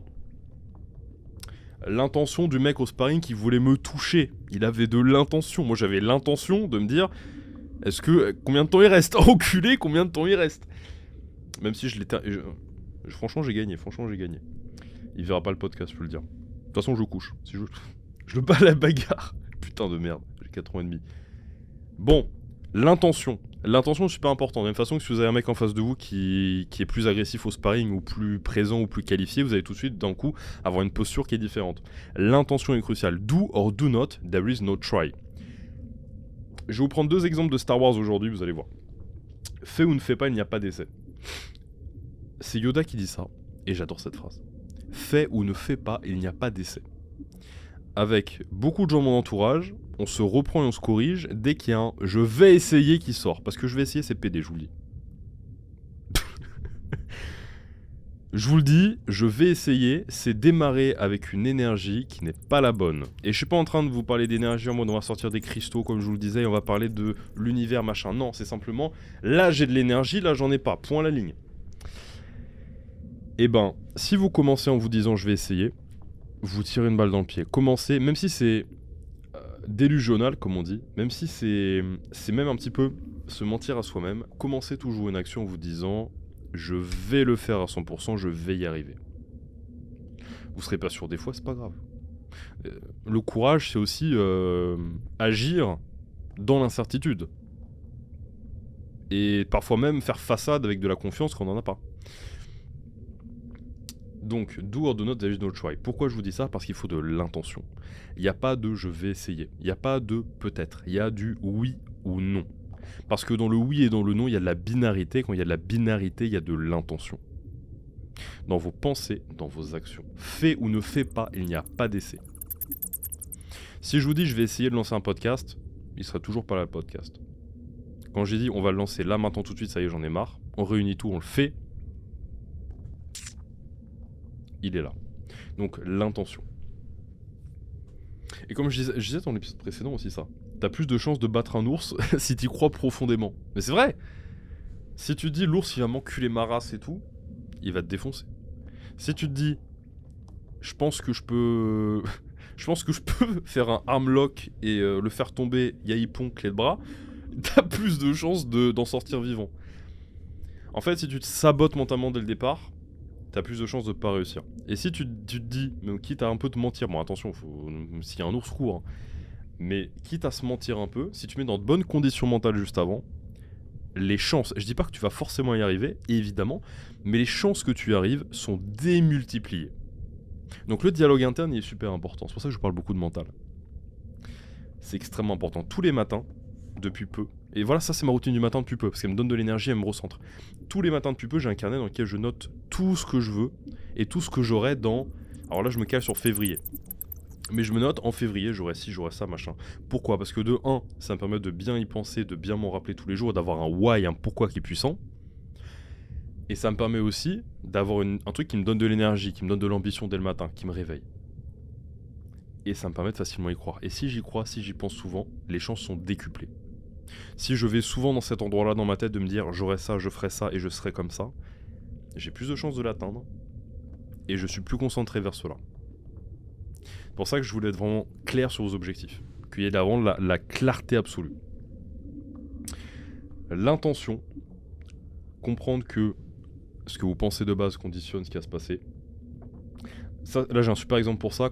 Si certains d'entre vous ont déjà fait une course, qu'elle soit 5, 10 km, 15 km, un marathon peut-être. Le dernier kilomètre, la dernière ligne droite, c'est la plus dure. Quand vous avez fait du cardio, quand vous avez fait un gainage, c'est les 10 dernières secondes les plus dures si vous voyez le chrono. Pourquoi ? Parce que vous savez que c'est la fin. Donc en fait, si on part de ce principe-là, surtout sur les choses d'endurance qui sont beaucoup plus mentales. Par exemple, si tu peux pas faire une rep de plus, un DOP couché lourd, tu feras pas une rep de plus. Mais sur tout ce qui est cardio, souvent, on peut aller encore plus loin, on peut aller chercher très loin. Est-ce que c'est viable ou pas sur le moment ? Là, c'est même pas le sujet. Mais si sur le gainage, vous commencez à vous dire « Allez, putain, plus que 10 secondes », ça sera beaucoup plus dur de tenir ces 10 secondes que si vous savez pas où on est le chrono, vous attendez un bip. De la même façon que si vous voyez pas la ligne d'arrivée, vous direz pas « Putain, c'est la fin, ah, j'ai déjà couru 10 km, ça veut dire... » putain c'était dur machin. Non, si vous vous dites, ou alors si à la fin au contraire vous accélérez, vous dites ah putain c'est la fin j'accélère, ça prouve que t'avais du jus quand même. Donc ça c'est important de le comprendre, l'intention. Pourquoi le dernier kilomètre c'est le plus dur ? Pourquoi les dernières 10 secondes c'est les plus durs ? Pourquoi c'est dans le dernier kilomètre que des fois on va trouver des ressources qu'on trouvait pas depuis 3 km ? Posez-vous la question. C'est là où on voit que comme on sait que c'est la fin, bah on se développe. On se libère d'une certaine pensée. Et ça commence là. Donc où est la limite ? Pourquoi ces derniers mètres sont les plus durs ? Et en même temps, c'est là où on trouve une puissance qu'on n'a pas de base. Parce qu'on le sait. Quatrième et dernier point sur l'énergie, tu dois comprendre que les performances physiques et mentales sont le miroir de la récupération. Ça aussi, c'est une leçon de Star Wars. J'en ai déjà parlé une fois sur Instagram, donc suivez-moi sur Instagram, je vous rappelle encore une fois. Star Wars 1. Star Wars 1, la prélogie. Qui-Gon Jinn et Obi-Wan se battent contre Dark Maul. Si t'as pas la ref, si t'as pas vu Star Wars, ça craint. Et à un moment, il y a des murs un peu laser dans l'endroit où ils se battent, et ce qui fait que chacun des trois sont séparés momentanément. Et ça dure peut-être 30 secondes le mur, ou 10 ou 15. Et le maître Jedi, dans sa grande sagesse, inspiré des samouraïs, bah il se rend compte au bout d'un moment que pendant ces 10 secondes-là, il peut pas se battre. Pendant ces 10 secondes-là, il pourrait les optimiser. Et donc pendant ces 10 secondes-là, en plein combat à mort, il s'agenouille, il ferme les yeux, et il attend. Il s'économise. Pourquoi ? Parce que l'intensité que vous allez mettre dans des tâches mentales, des tâches physiques, ne peut que être le miroir de l'intensité que vous mettrez dans l'autre facette, qui est la récupération face à cette intensité. Je me répète. Tu dois comprendre que la performance physique et mentale est toujours le miroir d'une récupération. Ce qui veut dire que tu peux performer uniquement à un degré égal à la récupération que tu t'es donnée, via le sommeil, l'alimentation et les temps off. Mentalement, physiquement. L'autre allégorie que j'aime bien pour ça, parce que j'aime bien attaquer les choses de plein d'angles différents pour que ça puisse vous parler, selon comment vous apprenez les choses, vous comprenez les choses, ou ayez un déclic, c'est que les lions, par exemple, ils en foutent pas une. Ils sont uniquement présents au bon moment et ils font uniquement les choses importantes, ils vont uniquement chasser quand il faut. Et le reste du temps, ils en branlent pas une. Pourtant, c'est le roi de la jungle. Bougez comme un lion et gardez en tête cette allégorie avec Qui-Gon Jinn de dès qu'il a vu un moment, il s'arrêtait, il s'est étendu. Vous pouvez avoir des grosses sessions, et je parle beaucoup aux entrepreneurs, aux étudiants aussi là. Il y a n'importe qui veut se développer mentalement et qui a besoin d'avoir son énergie mentale. Vous n'avez... En fait, si vous faites des sessions productives de deep work, elles doivent être contrebalancer avec des grosses sessions de off où vous déconnectez ou vous relâchez. Et souvent on va tomber, et je sais que c'est un défaut que j'ai, on va vite tomber dans l'accumulation. Bon là j'ai un bloc, je vais en profiter pour m'entraîner. Là j'ai un temps précis, je vais en profiter pour travailler sur telle tâche et m'avancer. Puis finalement on a des journées où ça s'enchaîne beaucoup. Le problème c'est qu'il n'y a pas eu des moments off. On n'a pas eu l'interrupteur on et off. Et je vous l'ai dit dans l'épisode précédent, et je l'ai appuyé même dans le premier je crois aussi, tout est un miroir. Il n'y a que du jour et de la nuit, il n'y a que du oui ou non, il n'y a que du on, il n'y a que du off. Et tout est une question de symétrie. Tout est lié à la gravité. On a un côté gauche, on a un côté droit. On est soit d'accord, on est soit pas d'accord. On est soit un homme, on est soit une femme. On est soit motivé, on est soit motivé. Soit on est d'accord, soit on n'est pas d'accord, c'est oui, c'est non, c'est le jour, la nuit. Tout est symétrique. La performance est symétrique à la récupération. Mentalement, physiquement. Très important de le comprendre. Et là aussi, il faut savoir s'écouter. Sans pour autant faire la salope. Et du coup, prendre des temps de repos en mode ouais, j'ai besoin de repos, il n'y en a pas besoin. Mais allez pas chercher parfois le loin, le point d'usure. Mais au contraire, allez justement tempérer. Énergie déployée, énergie restaurée. Naviguer comme un lion, comme Qui-Gon Jinn. Bon les gars, je récapitule sur l'énergie. C'est un concept, comme je vous le disais, extrêmement important que vous devez maîtriser, développer et saisir. Et intégrer à votre routine et à votre schéma mental. Comprendre que toute énergie déployée doit être restaurée. Mentalement, physiquement. Je récapitule les 4 points si vous voulez les prendre en note. Le premier, c'était tu dois comprendre qu'une action mène à la suivante. Gagner en momentum. Spirale montante ou spirale descendante. Deuxièmement, c'est tu dois comprendre que l'énergie se transmet entre les gens également. Donc là, tu vas être consciencieux de qui tu t'entoures et de quoi vous parlez. Mais ça se relie souvent. Hein. Cherche pas forcément à changer les gens. Mais si tu peux leur faire la réflexion. Écoute, là, t'es trop négatif. Écoute, là, quand je suis avec toi, on fait rien de productif, on fait de la merde. Soit faut adapter les choses, soit on va peut-être moins se voir, ou même peut-être plus se voir. Si c'en est un stade où ça devient très grave.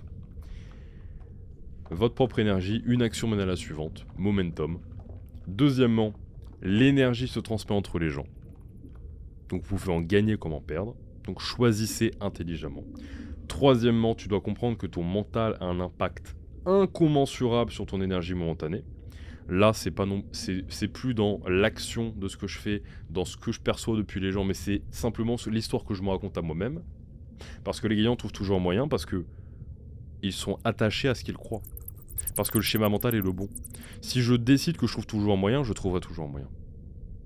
Et vous pouvez prendre des exemples très extrêmes, qui brûlent, qui niquent l'éthique. C'est pas ce que je prône, mais c'est pour prouver que, réellement, si je veux être... je disais dans l'épisode précédent, j'ai pas les bras super longs, je serais sûrement pas top 1 UFC. C'est pas ce que je veux, et j'ai pas la morphologie pour, et j'ai pas envie, et je commencerai trop tard, donc bon, à tous les niveaux, ce sera pas le cas. Mais si je voulais être top 1 UFC, admettons, si je voulais être Monsieur Olympia, si je voulais être le meilleur de mon sport, si j'empoisonne tout le monde, et qu'il n'y a plus moi qui participe, je suis top 1 de mon sport. Ça nique l'éthique, mais dans un sens, tu trouves un moyen. Donc ça, c'est important. Bon, évidemment, niquez pas l'éthique, mais comprenez que les gagnants trouvent toujours un moyen. Vous devez être responsable. Et si vous n'êtes pas d'accord avec ça, si vous ne croyez pas en ça, je vous l'ai déjà dit, partez de ce podcast-là. Parce que ce podcast-là, c'est pas la garderie, c'est pas l'école primaire, c'est pas le collège, c'est pas le lycée, c'est pas pour tout le monde. C'est simplement pour ceux qui comprennent ce que je dis, qui sont prêts à l'entendre, si jamais ils ne l'ont pas encore reçu, et qui sont prêts à l'intégrer et à le comprendre. Et je vous l'ai déjà dit, si vous n'êtes pas d'accord, je vous encourage, mais s'il vous plaît, à laisser un commentaire que je me ferai un plaisir de débunker. Mais surtout, cassez-vous. Cassez-vous. Si vous n'êtes pas capable d'appliquer l'émission, si vous avez un pied aussi, si vous avez un pied à moitié dedans, c'est-à-dire que vous écoutez le podcast régulièrement et vous avancez dans les épisodes, mais vous n'avez pas écrit vos objectifs clairement comme je viens de l'énoncer en début d'épisode, si vous n'avez pas créé un environnement meilleur depuis le dernier épisode, si vous n'avez pas aujourd'hui appris ce que j'ai dit là sur l'énergie et vous ne mettez pas déjà en place, si vous n'avez pas déjà une réflexion, une rétrospective sur vous-même, tirez-vous. Je veux que des gens proactifs. Je veux pas des gens qui écoutent passivement. Non, proactifs. Vous devez avoir un bouquin ou des notes avec tout ça de noter, étape par étape. Donc là, je récapitule les 4 points. C'est pas pour chanter à tes oreilles, c'est pour que tu les notes. Premier point, spirale montante. Une action mène à la suivante. L'énergie se transmet entre les tâches et les activités. Deuxième point, tu dois comprendre que l'énergie se transmet entre les gens également. Troisième point, tu dois comprendre que ton mental a un impact sur ton énergie momentanée, sur ta dynamique. Do or do not, there is no choice. Ton intention, compte. Quatrième point, tu dois comprendre que la performance physique comme mentale est le miroir de la récupération. Tout ce que tu dépenses, tu dois le regagner. C'est important, tout est une question d'équilibre. Et j'ai conclu en prenant une petite note, je vais vous la lire, comme ça on est bon. En fait, à petite comme à grande échelle, tu as le choix de créer du momentum. Soit tu crées une spirale montante, soit descendante. Maintenant, tu le sais, tu n'as plus d'excuses comme je te le disais. Tu es totalement responsable. Tu as été exposé, tu ne peux plus être désexposé si ça se dit. Tu décides. Qu'est-ce que je notais ? Quand tu décides que tu n'as pas d'autre choix, tu y arrives. Maintenant, tu sais que l'énergie est là. Tu sais que ton environnement importe. Tu sais comment dynamiser la chose. Tu sais ce que tu as à faire.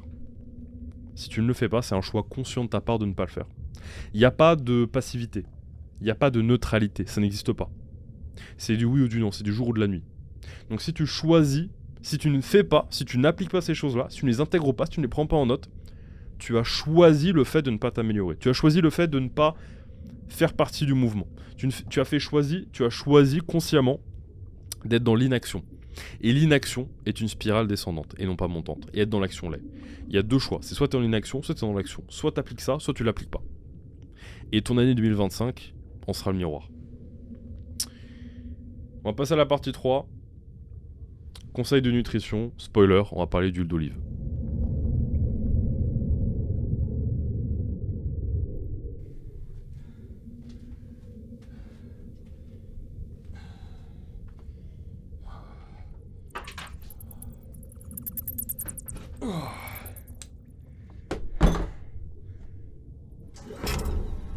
Les amis, je reviens de mission. Il y a beaucoup de rimes à Gotham cet hiver et ça m'a coupé en plein dans l'émission. Comme je vous le disais, on passe à la... C'était la partie combien d'ailleurs ? Partie 3. L'huile d'olive, la partie nutritionnelle, la partie conseil fitness du podcast. Les gars, l'huile d'olive, je vais vous donner ce référentiel-là, même si j'encourage en général mes clients, et même je personnellement varie pas mal les huiles. J'ai pas envie de vous perdre, j'ai envie de vous donner une consigne claire, applicable et applicable rapidement. L'huile d'olive, c'est l'une des huiles qui a les plus grands bienfaits. Même si encore une fois, si vous avez des notions un peu plus poussées, prenez ce concept-là de l'huile d'olive, ce conseil-là, et étendez-le au reste. Ah tiens, j'ai Alfred qui m'a préparé une boisson pour quand je rentre.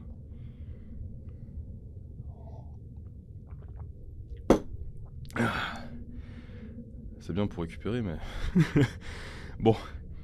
Donc, cette huile-là, si vous avez des bonnes notions, vous pouvez évidemment étendre ce conseil-là à plusieurs huiles pour varier les bienfaits et les profils micronutritionnels. Globalement, toutes les huiles sont à 99% de graisse, de lipides, donc c'est pas gênant. Mais pour la majorité des autres qui ne se sentent pas assez à l'aise avec toutes ces notions-là de micronutrition, restez sur ce conseil-là simple, intégrez 10 grammes en moyenne, soit 2 cuillères à soupe, d'huile d'olive dans votre routine. Pourquoi 10 grammes ? Et cru, pas cuite ou quoi, non, cru, pour garder ses propriétés, pas devenir toxique. Parce que je trouve que c'est le bon juste milieu pour entrer dans pas mal de diètes selon vos apports en glucides. Si c'est qu'une cuillère, c'est qu'une cuillère. Mais en réalité, je pense que plus de 2 cuillères, même ça serait parfait et intéressant. Mais déjà 2 cuillères, c'est une bonne moyenne pour tout le monde, soit 10 grammes crus, ok ? Cuillère à soupe. Alors, j'ai pris beaucoup de notes, surtout là, j'ai plus ma tête, je rentre de mission. Je vous l'ai dit, hein, le performance et repos, ça va ensemble, et là, je viens de performer. Donc, plusieurs grands points cruciaux pour nous. Et j'ai 3 études. Winners will always find a way, et 3 études. C'est recyclable, c'est parfait. 3 études qu'on vous met en bio, qui vont parler du coup des bienfaits de l'huile d'olive sous 3 angles différents, pour leurs bienfaits à court, moyen et long terme. Déjà, pour le cœur, réduit le cholestérol LDL, ce qui peut être intéressant dans le cas où vous en avez besoin. Attention, le LDL, la lipoprotéine de basse densité, en fait vous avez le cholestérol total et on le calcule sur une base avec le HDL, le LDL et les triglycérides aussi, un pourcentage de triglycérides.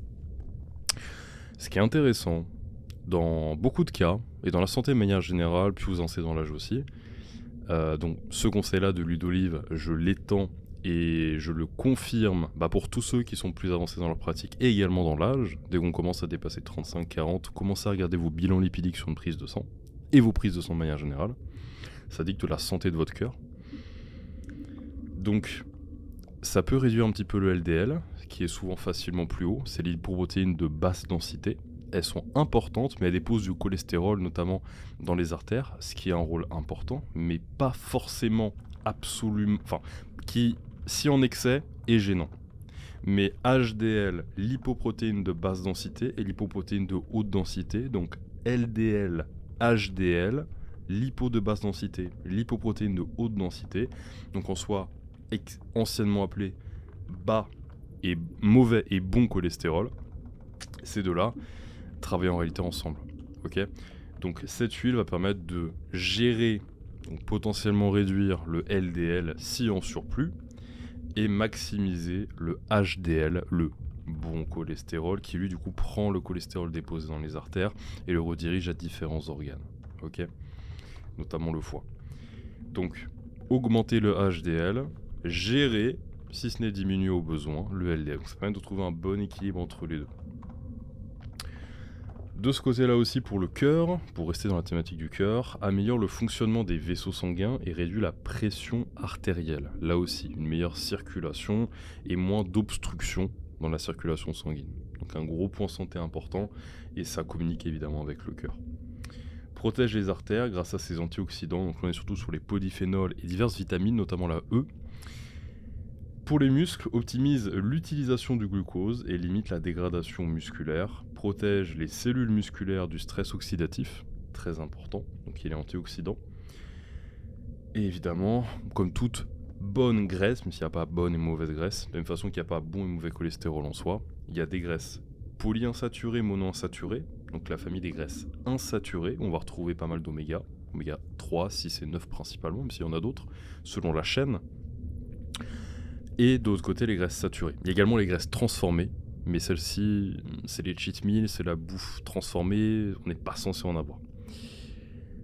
Donc, on va se concentrer sur les deux autres. Insaturées, dont on a mono et polyinsaturées, selon le type de graisse insaturée que c'est, et les saturées. Les saturées, c'est viande rouge, beurre, lait, si je dis pas de bêtises. C'est tout ce qui va justement augmenter le cholestérol, la lipoprotéine de basse densité, le LDL, le mauvais cholestérol, les œufs aussi. Et de l'autre côté, on a donc le HDL, dont l'huile d'olive promeut son augmentation, qui lui est plutôt cardioprotecteur, parce que justement il va mieux gérer les dépôts dans les artères et mieux le distribuer aux organes. Donc HDL, cardioprotecteur, donc c'est les graisses du coup insaturées qui vont promouvoir son augmentation, même si évidemment les œufs vont aider aussi, par exemple les graisses insaturées augmentées, c'est jamais noir et blanc, mais il y a quand même des tendances du coup. Donc les graisses insaturées, poly ou mono selon diverses caractéristiques, vont du coup se traduire par les graisses notamment végétales. Donc on a l'avocat, on a les diverses noix, tous les oléagineux, les huiles, dont les huiles d'olive, les olives également, tout ce qui est diète méditerranéenne aussi. C'est pour ça qu'elle est populaire, elle est connue pour sa longévité, enfin pour ses bénéfices sur la longévité, parce qu'il y a beaucoup de graisses insaturées dedans. Avocat, les huiles, le saumon, les divers poissons gras. Tout ce qui est graisse d'animaux marins et graisse végétale terrestre, globalement, sont des acides gras insaturés. C'est tout ce qui provient des animaux qui va être plutôt saturé. Donc tout ce qui provient du lait, des vaches, donc des fromages, le lait, la viande rouge, les œufs. Ça c'est plutôt animaux terrestres, c'est plutôt du coup saturé. Donc ça va plutôt augmenter le LDL. On se centre sur le HDL. Donc voilà pour le petit cours rapide et synthétique de la fission interne. Et pour ce qui est de triglycérides, ça peut grandement varier selon la circulation de tout ça, de ce cholestérol, et également de votre taux de masse grasse et de votre alimentation momentanée. Et votre taux d'activité aussi, si vous bougez peu, ça circule moins. Troisième point, effet aussi anti-inflammatoire, comme je disais. Il y a l'effet sur le stress oxydatif, mais aussi sur les inflammations, diminuer les marqueurs d'inflammation. En effet, la majorité des graisses insaturées limite l'inflammation grandement, donc aide aussi à la récupération. Ensuite, il y a diverses propriétés du coup, qui vont calmer. Alors, dans le détail, si je vous l'ai dit, parce que je ne connais pas par cœur, contient de l'oléocanthal, une substance, je ne vais pas du tout bien prononcer. L'oléocanthal, une substance aux propriétés similaires à l'ibuprofène, et de manière générale donc en combat contre l'inflammation chronique. Donc si vous avez beaucoup d'inflammation, évidemment il faut chercher la cause de cette inflammation là, c'est pas forcément les graisses qui vont vous sauver, mais les graisses peuvent être un pilier assez intéressant. Donc, je vous en parle surtout pour la santé de manière générale et la longévité. Si vous pouvez, sur un de vos repas, mettre 2 cuillères à soupe d'huile d'olive, c'est parfait. De la même façon que je vous ai dit d'intégrer des tractions. On fait étape par étape des petits conseils généraux qui correspondront à la majorité d'entre vous. Alors, je vais vous lire quelques études pour appuyer tout ça. Et ensuite, on passera à vos questions. Donc, je vais vraiment clair et simple et synthétique. C'est pour ça que je vous ai listé l'essentiel. Je vous ai parlé un petit peu du côté qui me parle beaucoup, c'est la protection du cœur. Surtout que je viens du bodybuilding, les gars. Et je vous l'ai dit, c'est ma raison aujourd'hui de prioriser la santé. Donc, je viens du bodybuilding, je sais ce que c'est. Et donc, je mets un attrait tout particulier à prendre soin de sa santé, même tôt. Parce que la santé implique... Je dis, tout est lié. Santé nourrit les performances et l'énergie de la santé et les performances nourrit la santé. Enfin, tout est lié.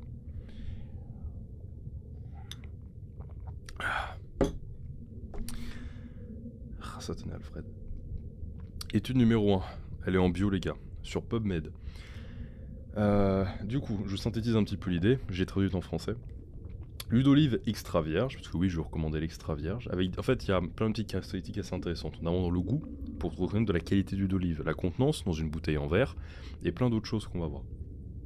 Donc, composé de polyphénols bioactifs qui, individuellement et collectivement, exercent des effets bénéfiques sur les marqueurs cardiométaboliques et la santé, et agissent comme des agents neuroprotecteurs grâce à leur activité anti-inflammatoire et antioxydante. Le microbiote intestinal et la santé de l'environnement intestinal sont maintenant considérés comme des facteurs importants dans le développement de l'obésité, des maladies métaboliques, voire même de certaines conditions neurodégénératives. Putain, c'est dur à dire. Neurodégénérative, via l'axe intestin-cerveau. Récemment, des données émergentes démontrent que les bienfaits de l'extra virgin olive oil, donc l'huile d'olive extra vierge, pour la santé peuvent également s'étendre au microbiote intestinal. Dans cette revue, nous avons cherché à examiner les résultats d'autres études, etc., entre l'huile d'olive extra vierge et le microbiote intestinal et la santé intestinale. Et comment la composition de ce fait-là du microbiote intestinal, la production de produits microbiens et l'activité et le fonctionnement du système immunitaire muqueux peuvent construire des résultats favorables pour la santé cardiovasculaire, métabolique et cognitive. Donc là, on a beaucoup parlé de santé de par l'huile d'olive, digestif et intestinal. Et on se retrouve à relier ça, même indirectement, à la santé cardiovasculaire, métabolique. En fait, sous tous les aspects, les gars, c'est super bénéfique. Mais par contre, il faut de la qualité. Deuxième étude, je vous la fais également rapidement. L'huile d'olive extra vierge, pilier essentiel du régime méditerranéen dont je vous parlais. L'une des huiles comestibles les plus reconnues au monde dans sa popularité non seulement... J'ai sauté un truc. Les gars, je fais comme à l'école, les mecs qui butent contre les mots, genre de ça. Je veux lire parfaitement. J'ai décrété, winners will always find a way. Do or do not, there is no try. J'ai décidé dans mon attention que j'allais lire parfaitement jusqu'à la fin du podcast. L'huile d'olive extra vierge, pilier essentiel du régime méditerranéen, l'une des huiles comestibles les plus reconnues au monde, dont sa popularité doit... Putain, c'est le Joker, c'est m'a trop tapé sur la tête. Doit sa popularité non seulement à ses arômes et ses goûts caractéristiques, mais surtout une série de bienfaits pour la santé, notamment des effets antidiabétiques, hypolipémiants, anti-hypertenseurs et anti-obésité. Enculé, c'est un concours d'articulation ou quoi ces études? Troisième étude pour conclure. Consommation alimentaire d'huile d'olive, un pilier clé du régime méditerranéen. Démontrer ses effets bénéfiques sur la santé humaine comme la prévention des maladies chroniques non transmissibles telles que les cancers, les maladies neurodégénératives entre autres. C'est bien fait, et je recommence plus loin. Cette revue narrative vise à décrire des propriétés antioxydantes et anti-inflammatoires de l'oléocanthal ainsi que des actions potentielles anticancéreuses et neuroprotectives de ce polyphénol. Voilà, donc vous avez extra virgin olive oil, l'huile d'olive extra vierge, qui, mes amis, est une mine d'or. Mais il faut la qualité. Alors pour laquelle choisir, j'ai pris quelques notes aussi, je vais vraiment en oublier. Il faut une assez faible acidité, parce que d'un point de vue, comme je vous disais, des inflammations, elle est anti-inflammatoire, donc il ne faut pas qu'il y ait un tournoi d'acidité. Idéalement, s'il peut être certifié AOP, c'est top, ou même IGP. Comme je vous le disais, huile d'olive vierge, bon, idéalement premium selon ce que vous pouvez trouver. Vous pouvez aussi la commander sur internet, vous ne vous fermez pas forcément à ce que vous avez près de chez vous. N'hésitez pas à commander sur internet, même si c'est un peu comme les oméga 3, ces traîtres, comme il faut qu'elles soient conservées plus ou moins à température stable, voire même à froid, pour les oméga 3 mettez-les au frigo, pour l'huile d'olive c'est un petit peu la même logique, vu que c'est des huiles aussi, il faudra qu'il y ait l'oméga 3 dedans. Il faut une température ambiante, et si y a des grandes variances de température quand vous la livrez, ça peut être un peu contre-productif. Mais n'oubliez pas cette option-là qui peut être possible. Optez pour une huile d'olive récente. Vous avez la date de récolte qui sont notées sur toutes les bouteilles en général. Et bouteille en verre et foncé ou en métal, comme je disais. Et ouais, sur le goût aussi, je faisais un petit aparté, mais c'est important. Même si en général on le met sur un plat, donc c'est pas facile de vraiment voir le goût, mais si vous voulez la goûter pour vérifier d'office, légère amertume, et ce que je disais, c'est un goût fruité aussi. Donc ça permet de justifier, enfin d'assurer une certaine richesse en polyphénol. Polyphénol, du coup, il y a plein de bienfaits pour la bonne circulation sanguine, etc. C'est un petit côté vasodilatateur, et donc ça rejoint un petit peu les premiers effets que je donnais pour le cœur et la circulation sanguine. Donc voilà, 10 grammes cru minimum. Moi je vous conseille le soir, ça peut être vraiment pas mal, comme c'est du salé, plutôt qu'au petit-déj, le soir. Moi j'aime bien le soir pour favoriser, surtout plus on avance dans l'âge, chez mes clients, des graisses plutôt insaturées que saturées. Ça permet d'avoir une pression sanguine, dans certains cas, bon là c'est vraiment de l'optimisation, mais une pression sanguine qui est moins élevée du coup sur la fin de journée, mais encore une fois, ça peut être négligeable. Et tant que tu es hydraté, tant que tu as un body fat back, tu manges bien, que tu as une bonne chimie interne, bon en général ta tension ça va. Mais si vous voulez vraiment optimiser, ça peut être intéressant de se dire les graisses saturées plutôt vers le début de la journée, les graisses insaturées, je peux en mettre pas mal plus le soir. Voilà les gars, j'ai voulu condenser, être assez efficace là-dessus. Et ça va être votre mission de la semaine, on va récapituler juste après. Là je vais passer à vos questions. Je veux que ce soit l'une des deux missions. Aujourd'hui c'est commencer à reprendre une routine du matin avec des actions que vous avez identifiées comme bonnes pour votre énergie, qui vous dynamisent sur tous les points que je vais donner là, je ne me répéterai pas. Et deuxièmement, intégrer 10 grammes d'huile d'olive. Un conseil fitness, un conseil mental, pour avoir un meilleur physique et un meilleur mental. Et on ajoutera un conseil business dès la semaine prochaine. Mais je veux me limiter toujours à 2 missions, parce que si j'en mets 3, j'ai peur de perdre les gens. Et autant vous êtes totalement responsable de l'appliquer ou pas. Comme je l'ai dit, il n'y a pas de neutre. C'est soit vous l'appliquez, soit vous l'appliquez pas. C'est soit oui, soit non. Il n'y a pas de passivité, il n'y a que de l'inaction.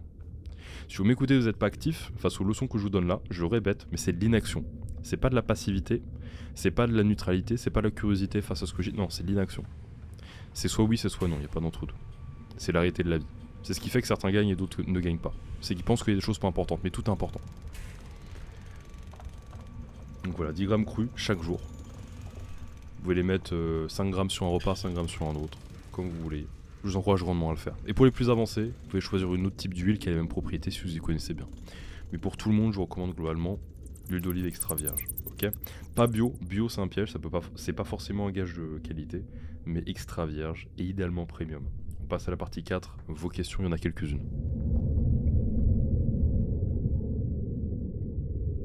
Bon les gars, partie numéro 4, vos questions, je les ai ressorties sur Instagram, je vous le rappelle une énième fois, une troisième fois pour être précis, suivez-moi sur Instagram les gars, c'est le premier lien dans la bio, allez-y, ok.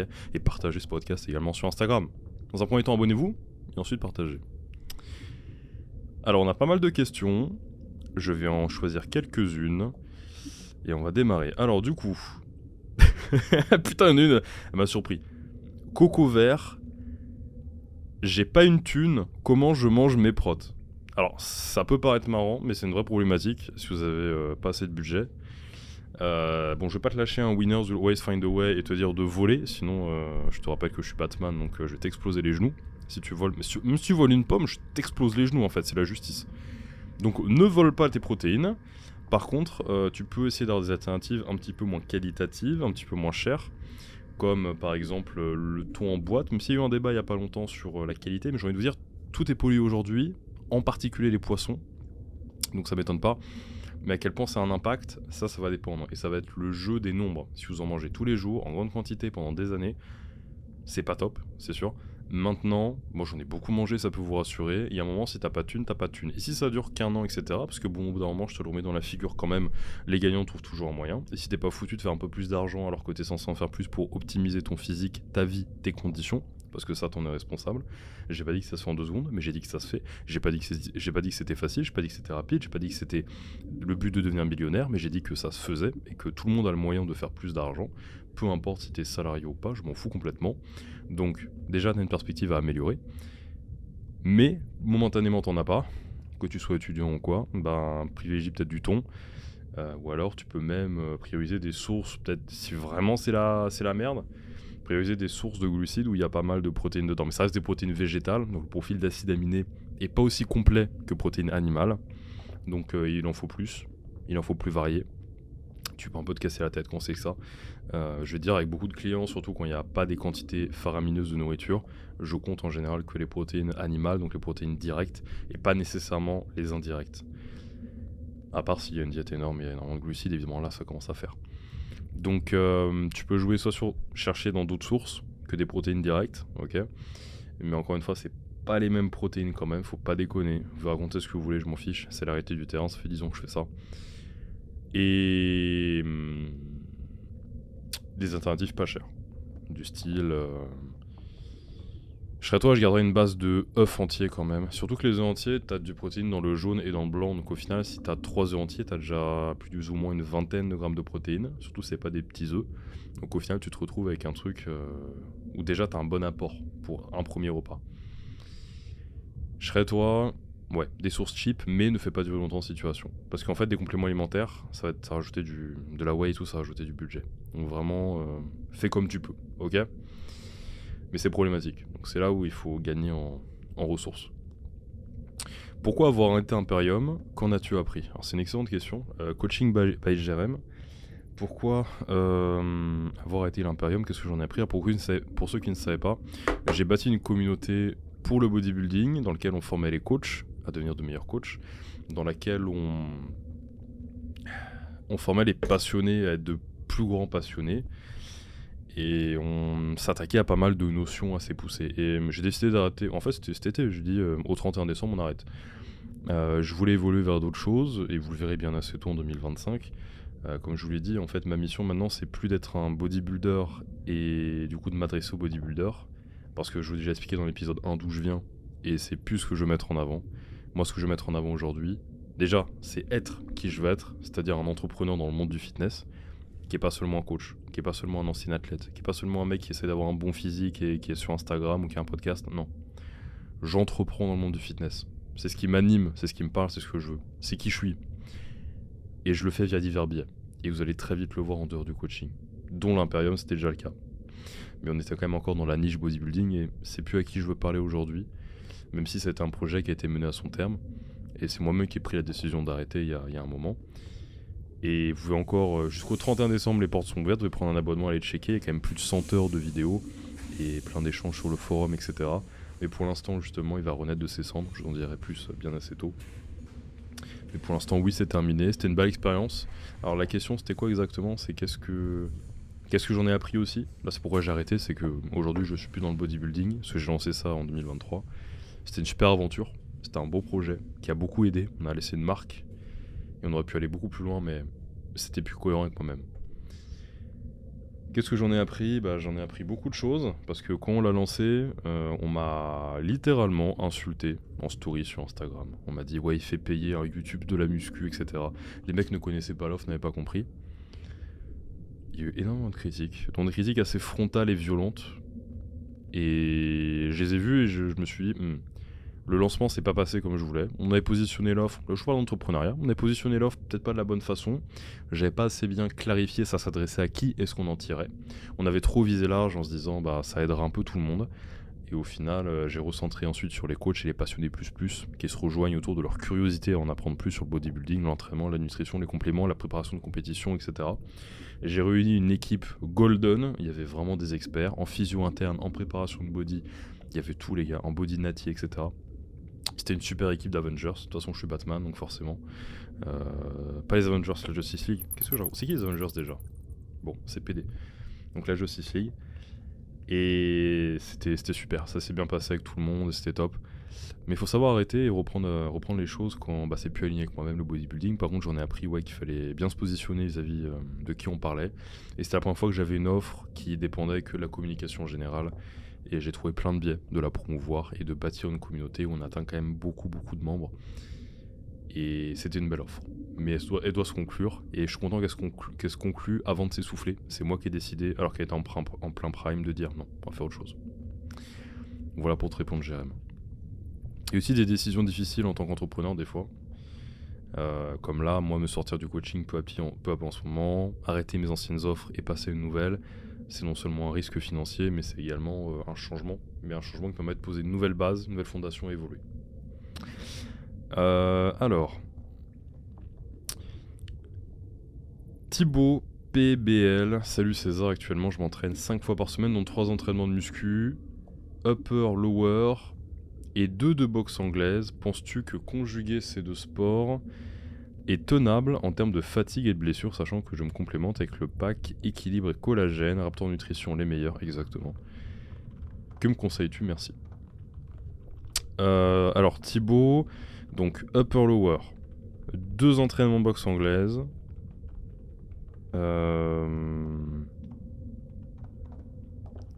Upper lower, donc upper lower muscu. Bah, je sais pas combien tu fais de upper lower. Ah non, 5 entraînements par semaine, 3 entraînements. Pardon, je relis la question du début. 5 entraînements par semaine, 3 de muscu et 2 de boxe anglaise. Moi, je dirais un truc que je disais dans l'épisode précédent, Thibaut. C'est que les biceps, et j'en parlais avec Baptiste Cheval qui est du coup boxeur pro à l'événement Raptor Nutrition, c'est que les biceps morflent pas mal dans les sports de striking, de percussion. Donc ménage le travail de tes biceps direct en muscu, parce que très vite tu peux accumuler de la fatigue, en plus des coups, surtout si tu travailles souvent au sac ou tu travailles en sparring peut-être un peu en lourd ou quoi.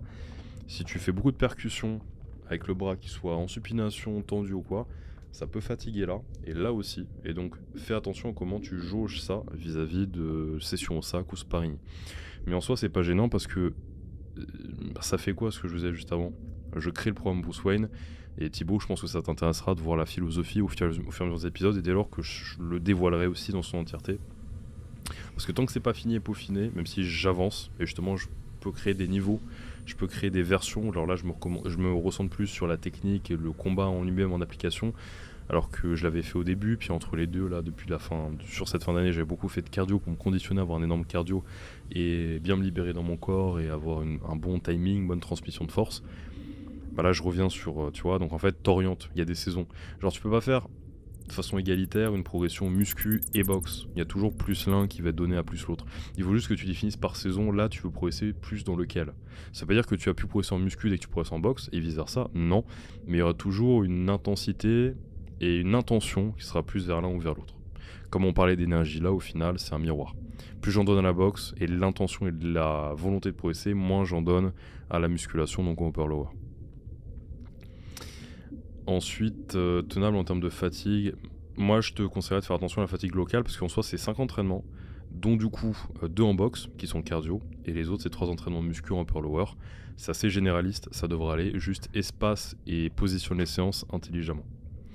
Ensuite tu me dis j'ai parlé équilibre et collagène. Collagène je suis super fan parce que surtout que là il est de bonne qualité, oui il est peu dosé, mais encore une fois vaut mieux la qualité que ça soit surdosé, puis je sais qu'ils vont potentiellement peut-être revoir la formule. Et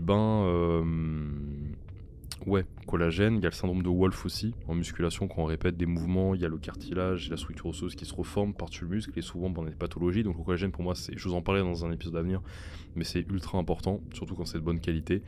Et le pack équilibre c'est la base, pour ceux qui ne savent pas, c'est vitamine D, je crois qu'il y a tribulus, collagène dedans, magnésium, bisglycinate, zinc bisglycinate, vitamine D3, oméga 3, la base de la base de la base.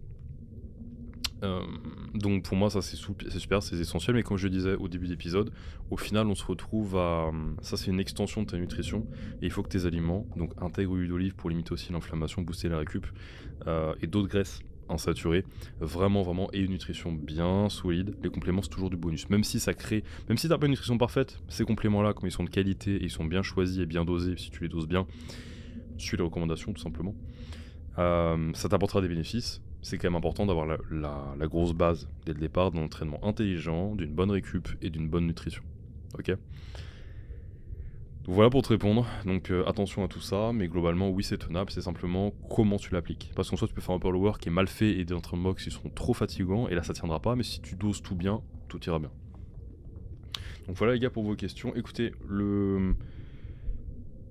on va parler de 2025 la semaine prochaine.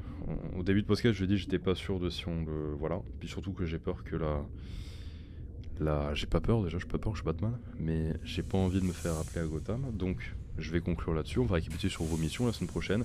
On fera cette partie 5 qu'on n'a pas fait aujourd'hui sur 2025. Ok ? Ce sera à l'aube de 2025, ce sera parfait. Vous pourrez l'écouter du coup dès dimanche prochain. On sera je vais vous le dire précisément, le 29. Donc ce sera parfait. Vous aurez des idées bien claires pour franchir le pas entre le 31 et le 1. Passons sur la dernière partie, donc la partie 5. Mission. Ok. On récapitule. Vous prenez de quoi noter, vous les appliquez d'ici le dimanche suivant, d'ici l'épisode suivant.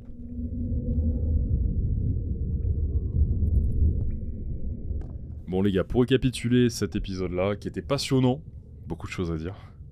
Comme je l'ai dit, je vais vraiment donner de la valeur et je ne m'adresse qu'à ceux qui ont la patience de rester jusqu'au bout, qui ont le soin et l'envie de progresser et qui auront l'intelligence et la motivation et le courage et la discipline d'appliquer tous les concepts. Il n'y a pas de raccourci, ok ? Même si vous découvrez ce podcast-là en différé et que vous avancez au fil des épisodes assez rapidement, j'insiste, prenez le temps avant l'épisode d'après de digérer, d'appliquer et d'appliquer correctement les notions de celui d'avant.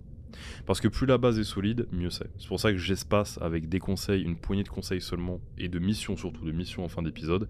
C'est que je veux qu'il y ait assez d'espace entre les épisodes pour que vous puissiez les intégrer, les digérer, sans courir d'une mission à l'autre et rattraper rapidement. Non, poser des bases, des fondations. Le podcast ne va pas s'envoler. Votre vie par contre, elle tourne, hein.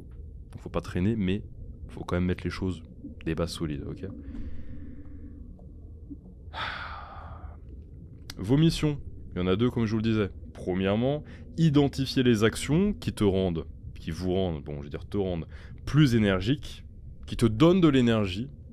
Vous pouvez même scanner l'environnement et les personnes aussi autour de vous. Mais là, je veux vraiment que vous vous concentriez sur ce qui vous libère de l'énergie de l'intérieur, plus que celle à laquelle vous êtes soumis, parce qu'on a déjà parlé d'environnement la semaine dernière, mais je vais vous soumettre, je